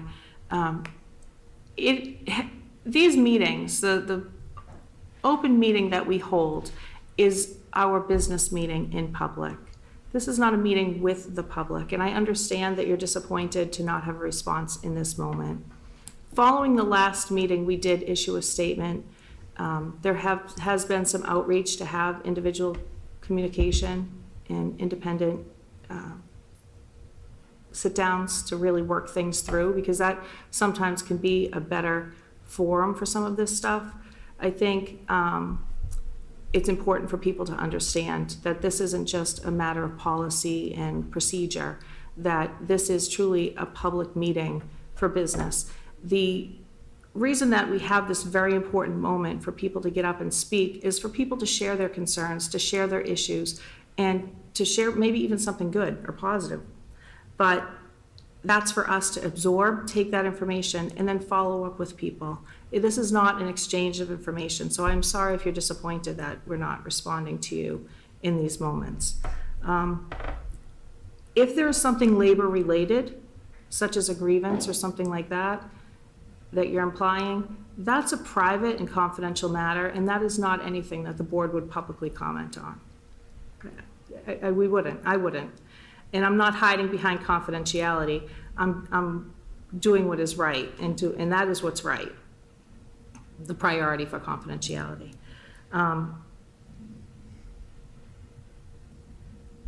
We did put forth very actionable items for us to formulate board ethics, to review the appropriate use of social media policy.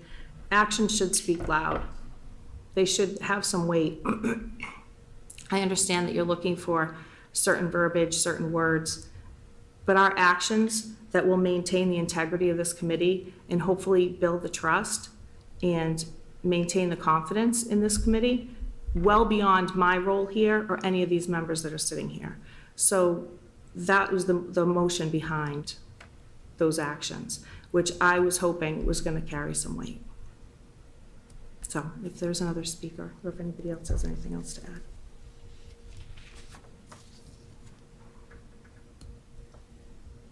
Is there anybody else?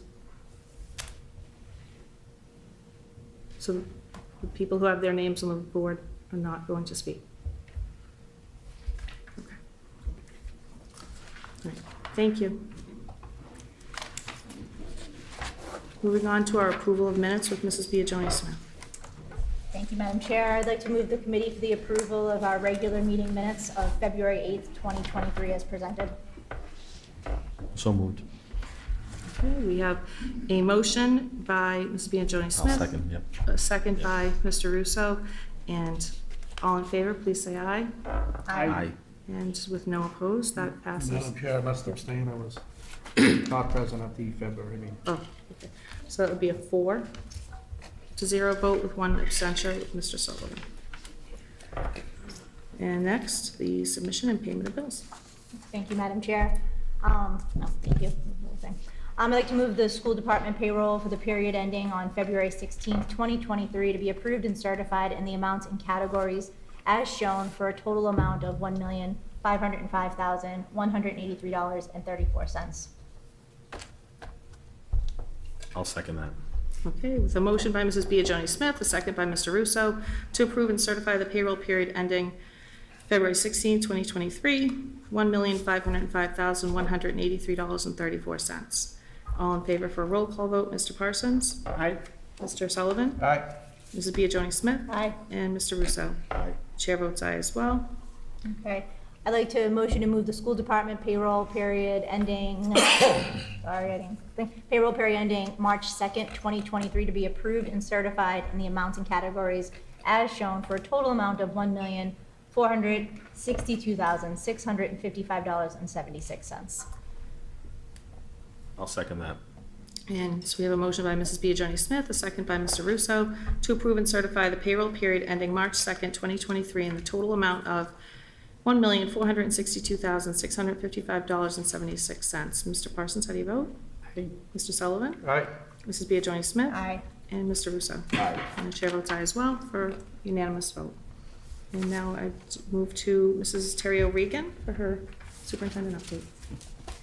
Thank you, Madam Chair and members of the committee. I hope you can see some of the topics and items I'm going to update you on and highlight tonight are just examples of caring and giving spirit within the Tewksbury Public Schools. Starting with, and if you, in your packet, you'll see in the consent agenda, 2 nomination forms, one for the Ginsburg Family Award and one for the Chrissy Palomino Outstanding Educator Award. We are seeking nominations for those who have given of themselves, whether voluntarily, tangible, or contributions to our Tewksbury Public Schools. Both nomination forms are due on April 13th, 2023. Next on the topic of giving joy and cheer to others is a public thank you to our elementary students for the lovely notes and cards they sent to the Bedford VA during the national salute to honor our veteran patients during Valentine's Day. One of the veteran patients said, "It makes us feel so loved." So thank you to our students for doing that. Our district offices as well made contributions to our food pantry. I'm very proud of everyone there as they seek to serve the public, the community of Tewksbury.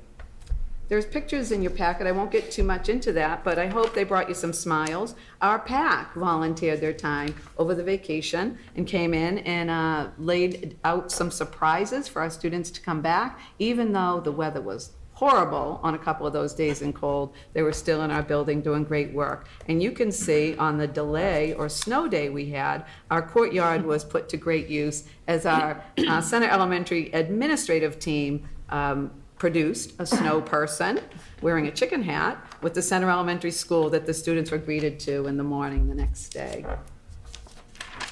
Let's see, our Belle of the Ball. So the Tewksbury Memorial High School International Club is collecting new or gently used prom dresses to support Belle of the Ball, a nonprofit dedication that provides students with formal dresses for school occasions. This drive is also in coordination with some local businesses. In fact, people that are donating, don't worry about cleaning or having the dresses dry clean. Anton's will be doing that for us. Donations can be made through March 26th, and students can reach out to the high school central office if you have donations to make. I also included in your packet a really nice new award from the Department of Education and the Board of Education. And this really brought joy and smiles to some of our students' faces. 26 students who are in that category of high needs, which could be students with disabilities, our L and former L students, and students of low income, were honored for their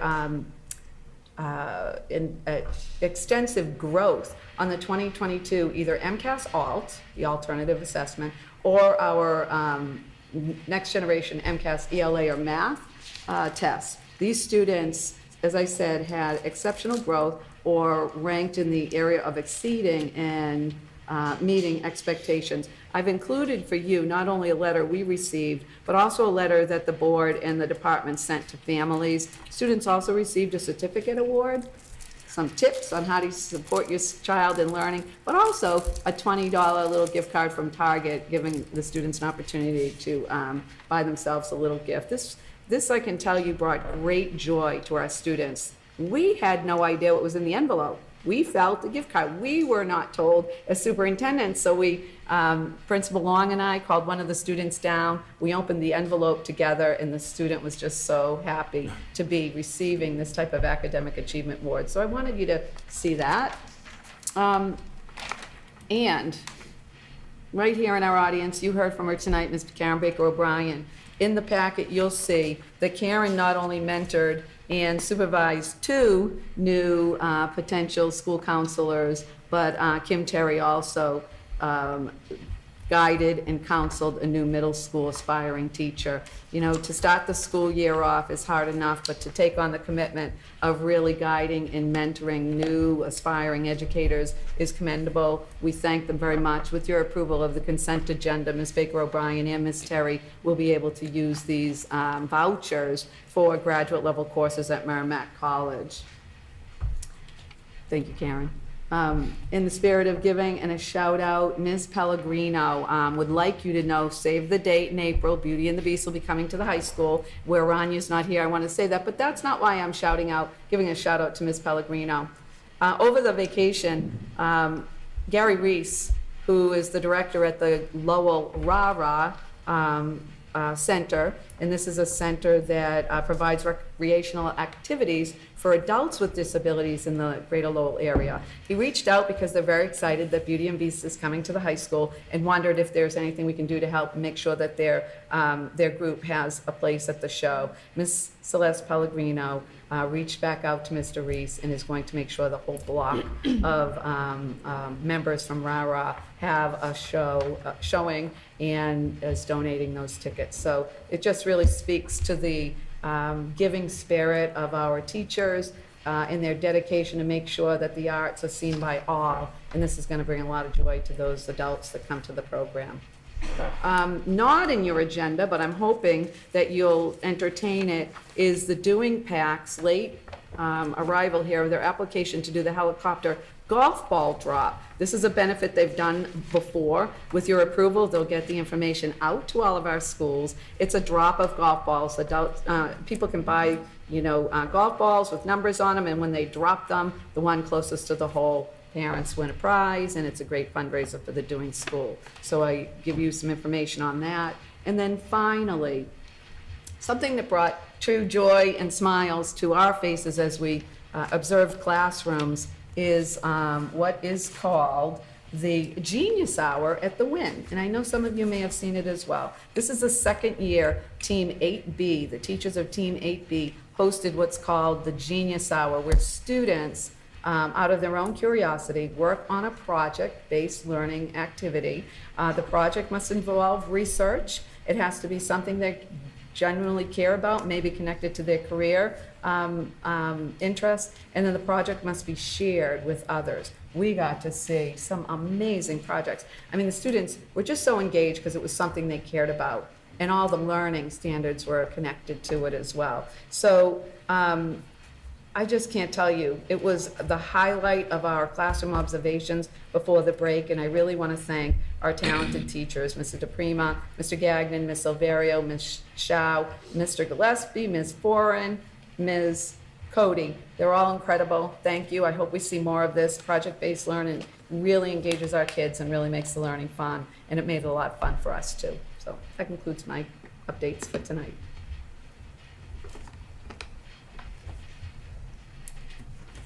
Thank you. You're welcome. And any questions? Nope, this time. No, seeing none, thank you. Mrs. McDermott. Thank you, Madam Chair. Just a few quick updates. We're in the final months of our ELA curriculum pilot for grades K to 6, so we're coming down to the wire here, getting excited. Teachers have done a tremendous amount of work to implement both Wit and Wisdom and EL education, and we've seen some really promising initial student results. So we're, again, really excited. Piloting teachers continue to meet monthly for lesson planning and curriculum support with each other, literacy coaches, the literacy director, and professional development providers. We've been doing that throughout this whole year. And we're also happy to share that we're currently hosting Wit and Wisdom and EL lab classroom observations. So our piloting teachers have an opportunity to visit a colleague's classroom and observe literacy instruction for the opposite pilot program. Most recently, the entire piloting group met to begin identifying the strengths and weaknesses of each program.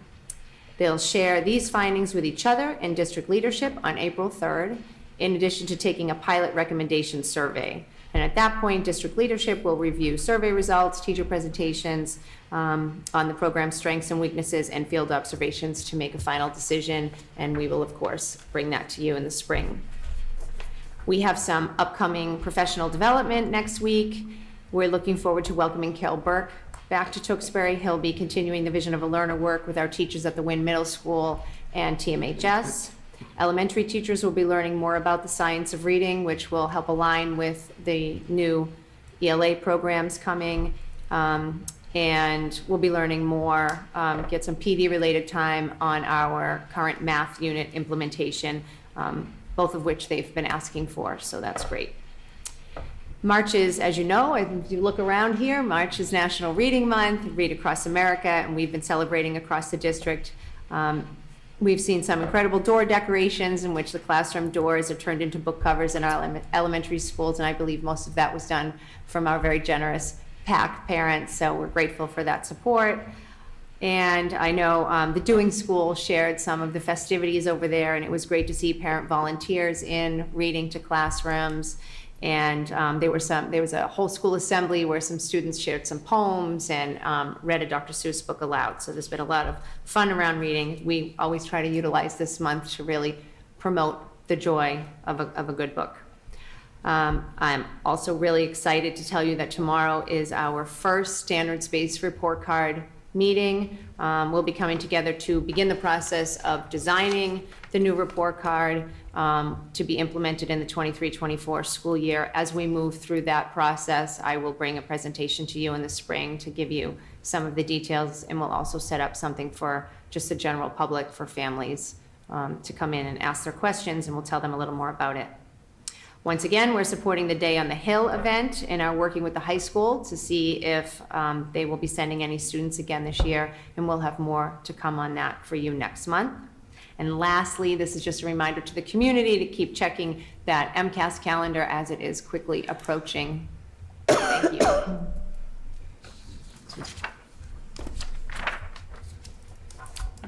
Thank you. Any questions, comments? No? Thank you. Mr. Parsons, Mr. Sullivan? No. I look forward to the update, the EL update and the math update. Thank you. Okay, and Mr. Libby? Thank you, Madam Chair. Thank you. Do I need this thing?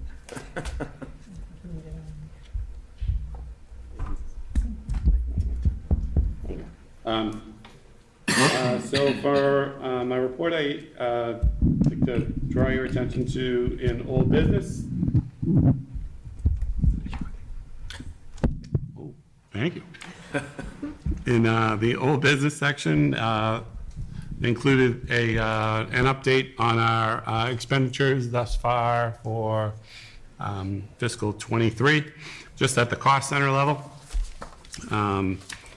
I added a sort of a K-4 summary that I hadn't, we didn't have on the last report. I noticed when I dug into some of the detail, I think we may have misbudgeted some of our staff during the FY23 budget process and left them at the schools that remained open when they were in fact moving to the Center Elementary School with some of our grade 2 students. So if you'll notice, the Center, North Street and Trahan look like they're running in the negative, and the Dewing and the Heathbrook were running in the positive areas. So sort of if you net that all out, we're okay in that grade level. And I think that's basically the culprit there. There was a few staff members that sort of provide services at those schools that we weren't sure. I didn't realize that they would be coming with the students to the center school. So it was really kind of a budgeting, accounting piece that made those numbers look like they were running in the negative at those schools. The overall, at the bottom line, with the 97% used, that's about where we want to be at this point of the year. What we have encumbered are all of our major expenses that we know about. Our utilities are encumbered, transportation's encumbered, all our tuitions are encumbered, all of our salaries are encumbered. The only things we have left are in the payroll area are like overtime, extra work that people do on an hourly basis, or coverage, class coverage, things like that, substituting. So in a typical year, to be at 97% is okay at the end of the day. That's kind of where we want to be. Our department needs to be held at a bottom line budget. Like what we do in the cost centers, we want to keep an eye on, but with the town, we just want to make sure we stay within our overall budget before the end of June. Any questions on that before I move on? Any question? You answered it, thank you. No? Okay. Now, quick transportation update. We've been struggling the past few weeks with driver shortages, where we haven't been able to cover routes. We've been combining routes, running double runs with some buses to try to cover things. I talked with the management of the bus company on Monday. They expect to have at least one driver back next week, hopefully two, which is going to, right now we've been running 3 short this week, and we can handle 1 with combining of routes. When we lose 3, we really get behind, and we end up not being able to do what we need to do. We have kids getting to school late and bringing kids home later than we want to. So we're trying to get through this week, and we know we'll have 2 back next week. They have another terminal also in Chicopee, where they've been sending us drivers when they can to fill in. They had 3 drivers out there as well, sick, so they weren't able to send us spare drivers this week. Hopefully that situation will resolve itself next week as well. But we've been trying to keep parents informed as best we can with our One Call Now, texts, phone calls, emails. We're learning on the go here to try to keep people as informed as we can. Parents have been very patient with us, appreciate that, and just wanted to let folks know that we're hoping it'll be better next week.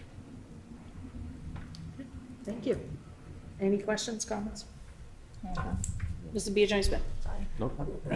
International instead, I'll say it again. In terms of the transportation and the app, so, I know that you get, and I know this because my child's route is one of the ones that's on a, different driver, whatever it is. Yeah. So something that was brought up was that when you have a change of a bus number, Yeah.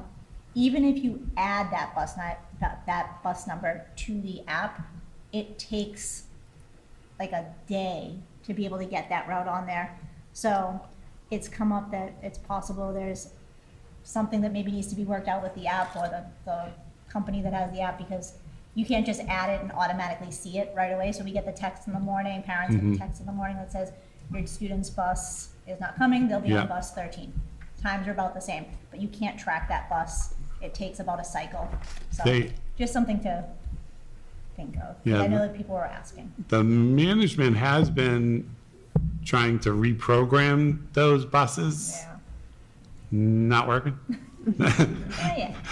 Not yet. Yeah, So okay. maybe, and I don't know if it means, I'm not an app person, so maybe, Yeah. I don't know if it means you have to, if the app is upgraded, if you have to upgrade the app maybe to, if it's been reprogrammed, if that's Yeah. part of it. I don't know, Alright. but just maybe a thing to think of. I'll mention that with them tomorrow and see if the app folks can enlighten us. Yeah, Because they said they have that now on their radar. Yeah. That if they, bus 8 is now bus 1, that they have to make the app be able to track bus 1 Right. instead of bus 8, so, yeah, it's a little wonky, so, all right, thank you. yep. Okay, Mr. Russo? Thank you, Mr. Libby. Just one quick question. You mentioned that this bus driver shortage has been going on for a few weeks now. Are we talking 10 minutes late to school, 20 minutes late to school, half hour late to school? It's been like 15, 20 minutes late. Okay. So if it's the same bus drivers over multiple days for a few weeks, is there any concern, from a time and learning standpoint or anything like that, that we should be worried about or concerned about? I think the whole school's kind of on hold until everybody gets in. Okay. Yeah. Okay. Thank you. At all from our end? Okay, thank you very much, Mr. Libby. All right, and moving on now to our consent agenda. Mrs. Terry Regan, I know you itemized a bunch of those. I think Those they're all, items. I think they're all accounted for, Yep. and other than, it just as a reminder, with the addition of the Doing PAC fundraiser. Any questions or comments on the consent agenda items? No. Okay, and so is there a motion to approve the consent agenda as presented? Yeah, so moved. I'll second that. Okay, so we have a motion by Mrs. Biagini Smith, a second by Mr. Russo. All in favor, please say aye. Aye. And with no opposed, that passes unanimously, Mrs. Johnson. And school committee member reports, starting with the elementary school building committee, Mr. Sullivan. Okay, we are meeting tomorrow night at the town hall. The only significant update, obviously, there's still, I hope they'll finally be done, the punch list, maybe 1 or 2 items left. But there is an issue with the gym that we are working through with the elementary school building department and the town manager, so I will make sure I send you an email after that meeting, seeing how this will be my last time. As an aside, I would like to thank my members for trusting me and voting me to be part of that committee. I think it's really important work, and I'm committed for the last 3 weeks here to make sure that whatever problems that arise here in the new elementary get addressed, and hopefully one of my colleagues can take that over on April, so thank you. Okay, thank you, Mr. Sullivan. And the Tewksbury CPAC. Yep, I can give that update. So CPAC met last week, it was a great meeting, there were several new attendees. I do want to point out that the next business meeting, which is on the website currently, incorrect. The date is March 30th for the next business meeting. The meeting after that will be April 27th, and they're working to get the website updated. In addition, they'd like folks to keep an eye on their Facebook page. for the possibility of a virtual parent support group meeting sometime in the month of March. Additionally, they'll look to post a survey for a social outing sometime in the next couple of months. Last year it was at Strongwater. It was a great event, great turnout. Something similar, they're tossing up a few ideas. And then the last thing that we wanted to mention was there's a parent workshop on March 15th that's in conjunction with the school. And they would like people to know that they could register for that and to look out on the Facebook page to sign up for that as well. Okay, thank you. You're welcome. And our next is the Wellness Advisory, Mr. Russo. Yep. Thank you, Madam Chair. So we did meet on March the 1st, and we actually had a couple additional members there, both not only from our town health department, but also our frontline initiative. Maria Ruggiero, she actually was there speaking about some of the vaping curriculum that they've introduced into some of the classes, whether it be health, science, different things that they can incorporate that into the Wynn Middle School. She's actually trying to work with the school district to see how we can get that into the high school level as well. And it would be a similar curriculum. Also, as Mrs. McDermott pointed out, it's National Reading Month. It's also National Nutrition Month as well.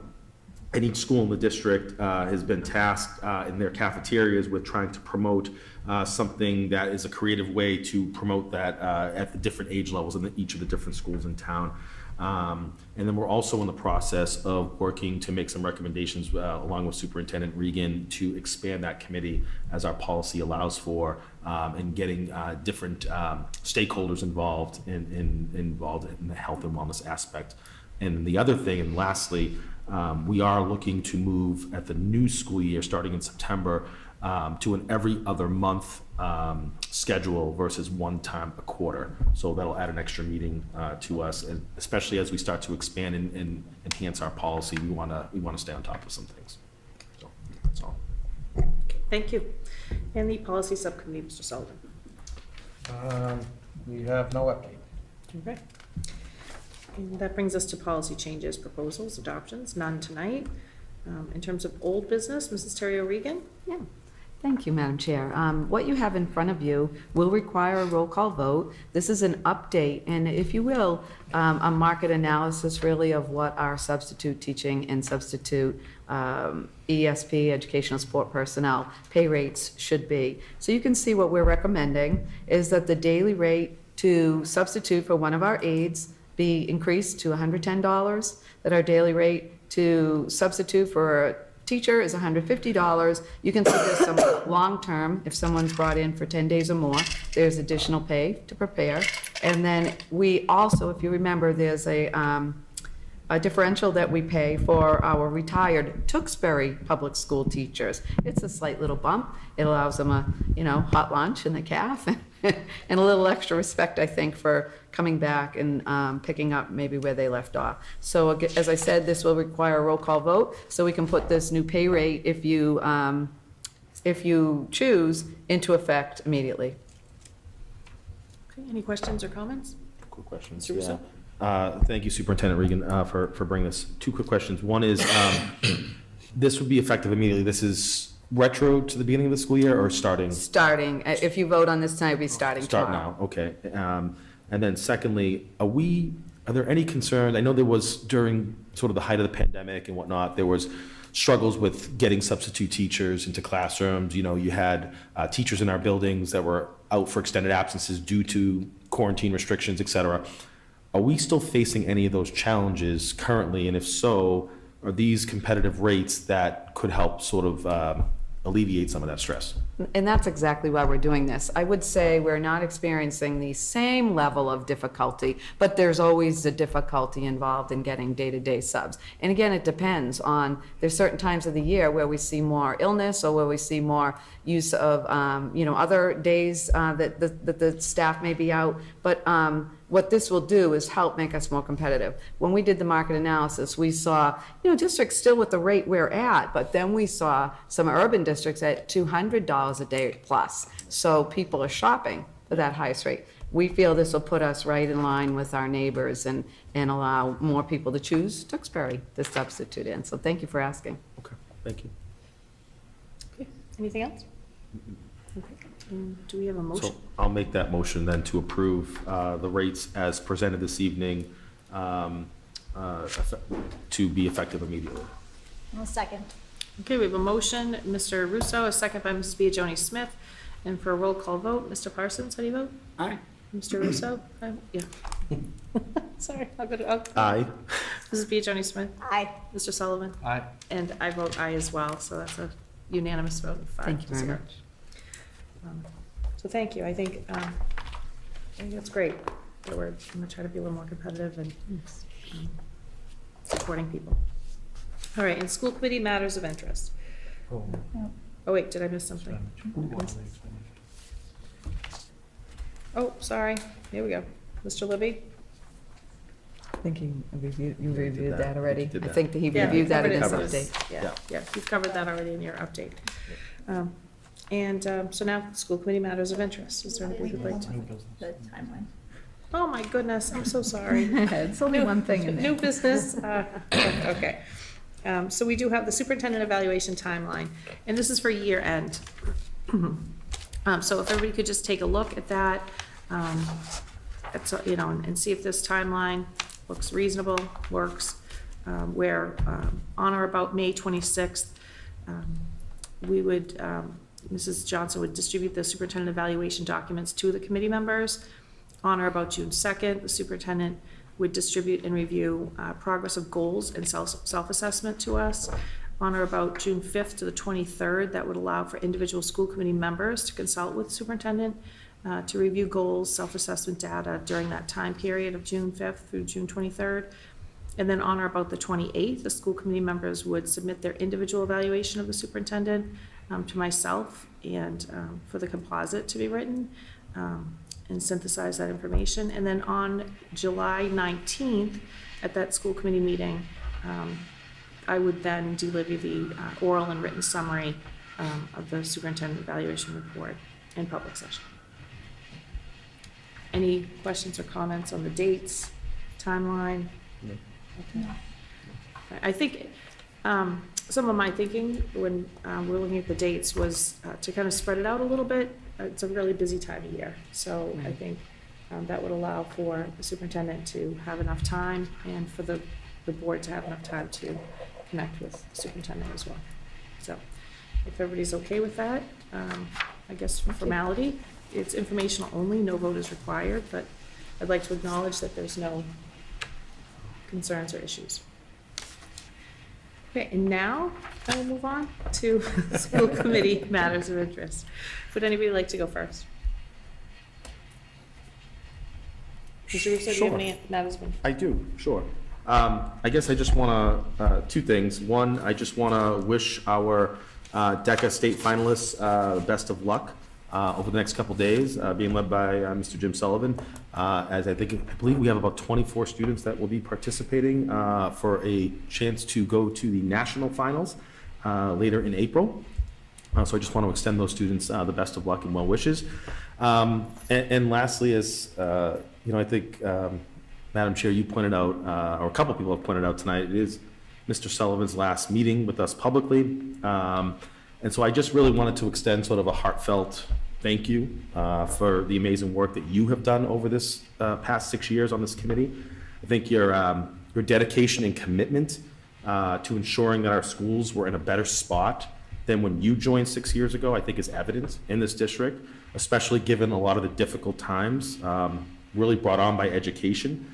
Over the years, I believe from where I've sat that you've been a true leader on this committee, bringing the knowledge and expertise that has been instrumental in guiding us through some of the toughest times in modern education history.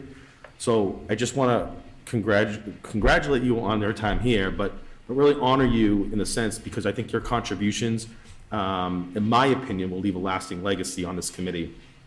And I know I will always be grateful for the things that you've done for not only this committee, but really for the school district and this community. So thank you.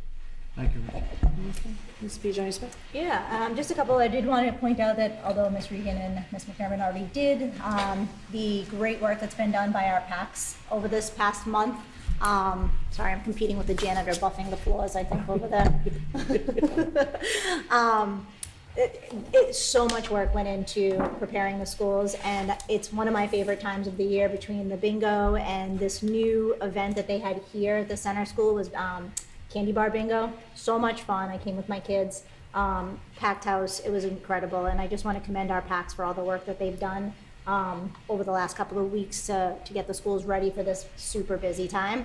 And then Keith, same. I'm not going to reiterate everything that Rich said. You and I don't always agree on anything, maybe ever, but I think our conversations have always been excellent and productive and informative, and I will definitely miss your expertise and your knowledge that you've brought to this committee, and what I've taken away and what I'd be able to bring with me going forward. I'm grateful for. So thank you very much. Thank you. Mr. Parsons? Sure thing. I have a few. First and foremost, thank you, Mr. Sullivan, for your 6 years of service on this committee. Me and you usually see eye to eye on almost everything. I've never had any conflict. I kid. They got through it. We did. And that sentiment of getting through it is why I've enjoyed working on this committee with you. I've learned a lot from you. And thank you for all that you have done on this committee. I don't see the residents of Tewksbury running in here to attend these meetings or run for office. It is truly a very thankless job. So thank you for all that you've done. You have made our town and our schools better. Next up, March is Women's History Month, and today is International Women's Day. Yes, it is. So for all of our strong women leaders up here, school committee chair, remember Ms. Eugene Smith, our administration, superintendent, assistant superintendent, and teaching and education is a female-dominated job. So I'd be remiss not to try to recognize all that you all do. Thank you. Moving on, the Tewksbury Diversity Equity Action Advisory Committee. They hosted a film series the past few weeks. Lots of people to thank for that.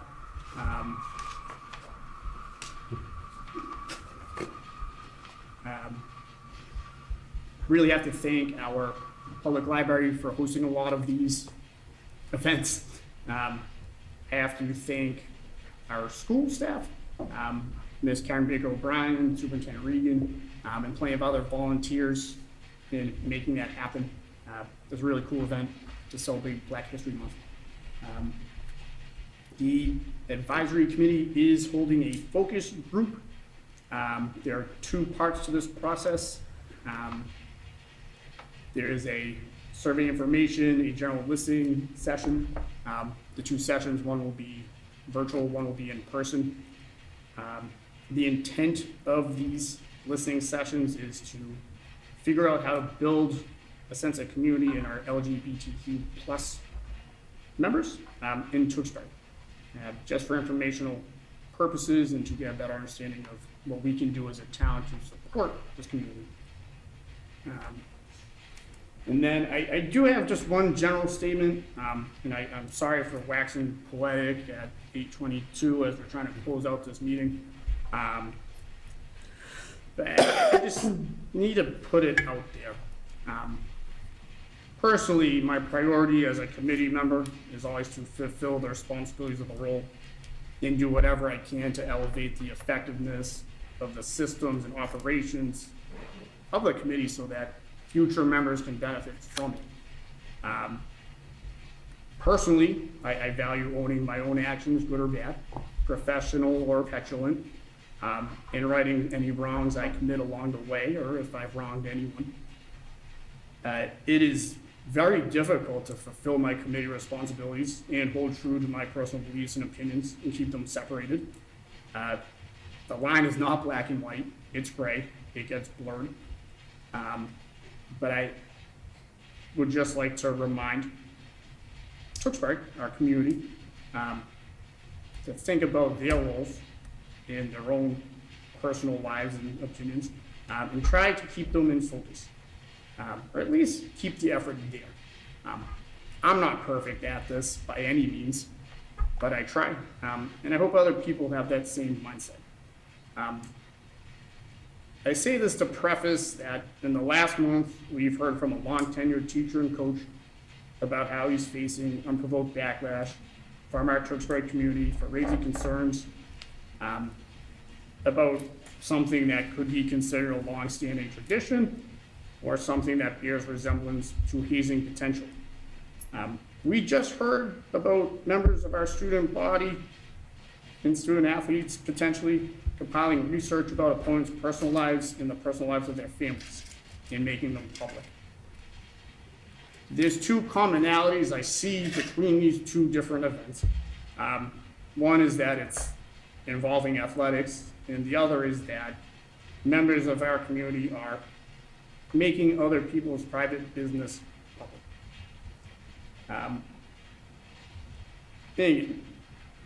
Pointing fingers doesn't get anywhere. Laying blame isn't productive in moving forward. But we should always be trying to, and I'm confident we are. Now, what I am really conflicted about, and what is frankly kind of disgusting me about all these incidents, is athletics have been the vehicle and the context and the stadium for this kind of behavior.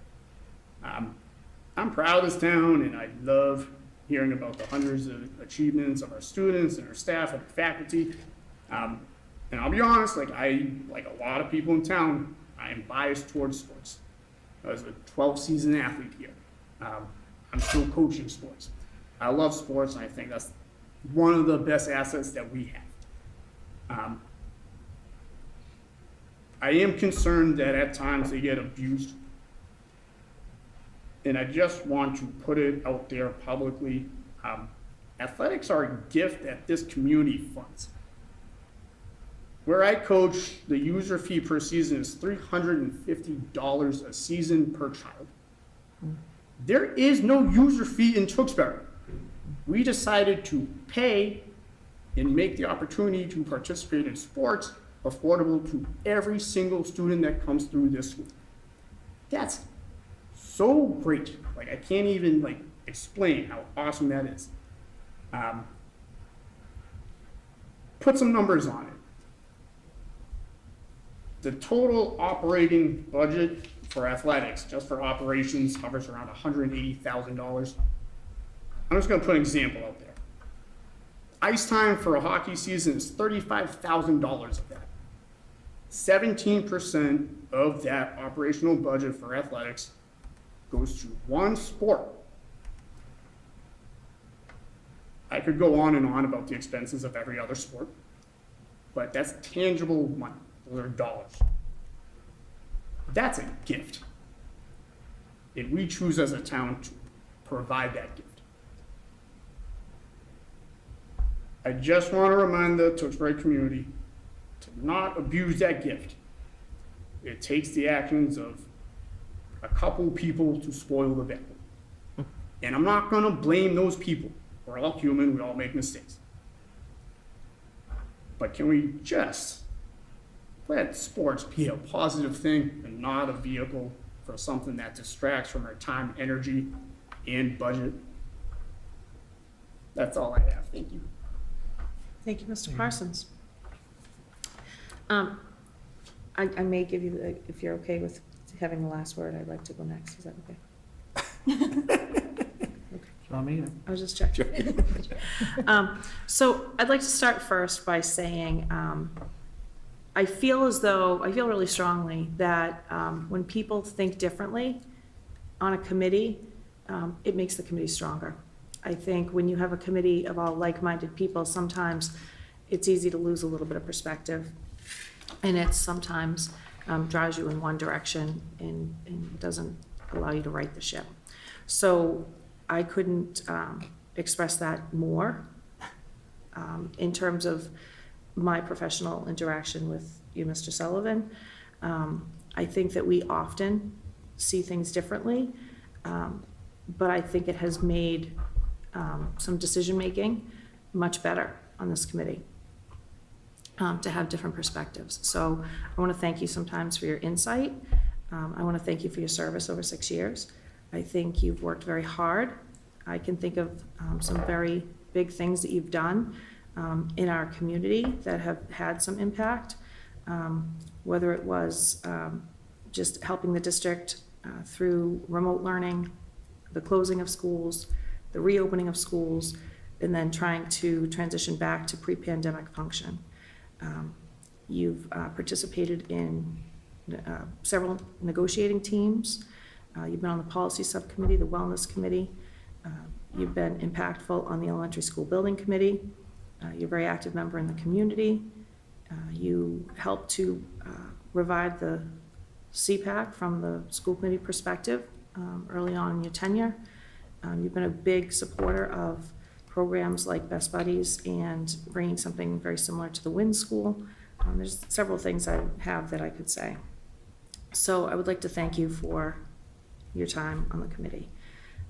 As Eleanor Roosevelt, I had a quote I found that I really liked, said that when you handle others, you use your head, and when you handle yourself, you use your head. When you handle others, you use your heart. So in a bit of a segue for the aftermath of what we just have heard from our TTA representative today and last meeting, I think it's important to say that we haven't always agreed, but I very much appreciate the work that you've done in the committee. Thank you. And Mrs. Terry Regan, some words from you? You still do get the last word, and you'll have to bear with me, Keith, because you know if I don't write it down, I could go on. You've timed me for a long time. Does it help if I go first? No. And I thank you, Madam Chair, for giving me just a moment during your matters of interest section of the agenda. I do want to say something to those who may be watching and those who are still here tonight. You know, twice at both the last school committee meeting and with the letter that I sent out to our entire Tewksbury Public School community, I have made it clear that, in my opinion, using social media, or the live media for that fact, is not a good way to get through our differences and through our problems, nor is it my preferred method of communication. But I also want to say this. I do not believe it is my right nor my job to publicly condemn or publicly denounce any other human being. I've been asked to do that, but that is not who I am as a person, and it is not who I am as a superintendent.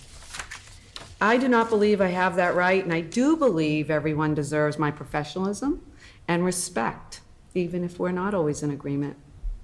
I have seen, and similar to what you said, Mr. Parsons, that serving on the school committee is often a thankless and time-consuming emotional job. There's good and bad in every issue, and often very emotional issues. And those of you sitting up there, you always have the the interests of our kids at hand when you grapple with those very emotional issues. I've seen it. There's a reason people are not stepping up to serve or lead in education. Quite simply, it's very hard work. So Keith, as you serve us here for your very last meeting, I hope this community can pause and reflect on all the good you have done, and not only focus on the tone of the last two meetings, and hopefully not lose sight of the caring and very good work you have done over the past 6 years. I know you'd rather me not bring up examples of some of that caring that I have seen you show to our students, our families, our teachers, and our staff. But there's one example I just can't forget. Most people have no idea that you built by hand at the end of the Tewksbury Memorial High School driveway, under that beautiful sign, not just a pressure-treated wood stage, but a red carpeted stage for our graduates of the 2020 school year to walk across and get their diplomas and have their picture taken on a red carpeted stage. So they had some semblance of a graduation during that pandemic that was great and wonderful. You made that day more special and meaningful for every one of those kids, and you did that and didn't even have a graduate. People just are not always aware of all the good things that are happening by you and by each and every one of you. You also led this committee through that most difficult time any one of us has ever seen in the history of education and in this world. So talk about difficult decision-making. You have been generous, more than anyone will ever know, with helping families, students, clubs, and teams. I know your family's here tonight, Tanya and Anne Marie. I'm not sure if Johnny's out there. And I hope you have more time off to enjoy them. And I hope you have more time off with your husband and dad, who has given so much time to all of us. So thank you, Tanya. Thank you, Anne Marie. And most of all, thank you, Keith, for your service to our community, our students, our schools, and our town. Thank you. Thank you, Brenda. Okay. Mr. Sullivan, any matters of interest? Well, thank you, everyone. It's humbling. I didn't get here alone. Excuse me. A lot of people helped me along the way. Brenda. Oh, poor Chris Malone. Hope he's having a good time right now. He says Hopefully that. we can get together for some golf. Some people that are here tonight certainly taught me a ton. Jamie Cutlass, 9 years on this committee. Chrissy Palomino, Scotty Wilson, Dave, who every decision he makes might be numbers, but it's always what's best for students. And I always knew that was the job, but I didn't realize that how many more other people felt the same way here in town. Trying times, that district leadership team was unbelievable. Union issues, mask, no mask, 4 hours, 6 hours. I tell you, though, you're very lucky, Brenda, Dave, and Lori. There's some really high-quality people.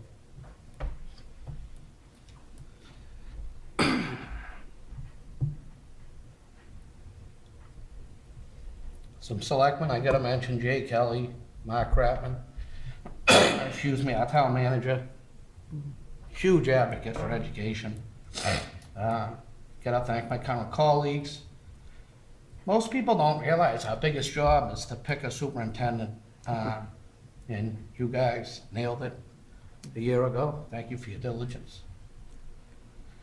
Thank my family, Tanya, Anne Marie, and Jody, for allowing me the opportunity to do this for our town residents.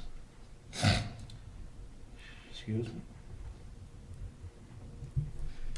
Tewksbury is a great community because of all the folks that serve in the roles that I was fortunate enough to do, as well as all the people that volunteer tirelessly through sports, through civic organizations, in the schools, lunch monitors in this town.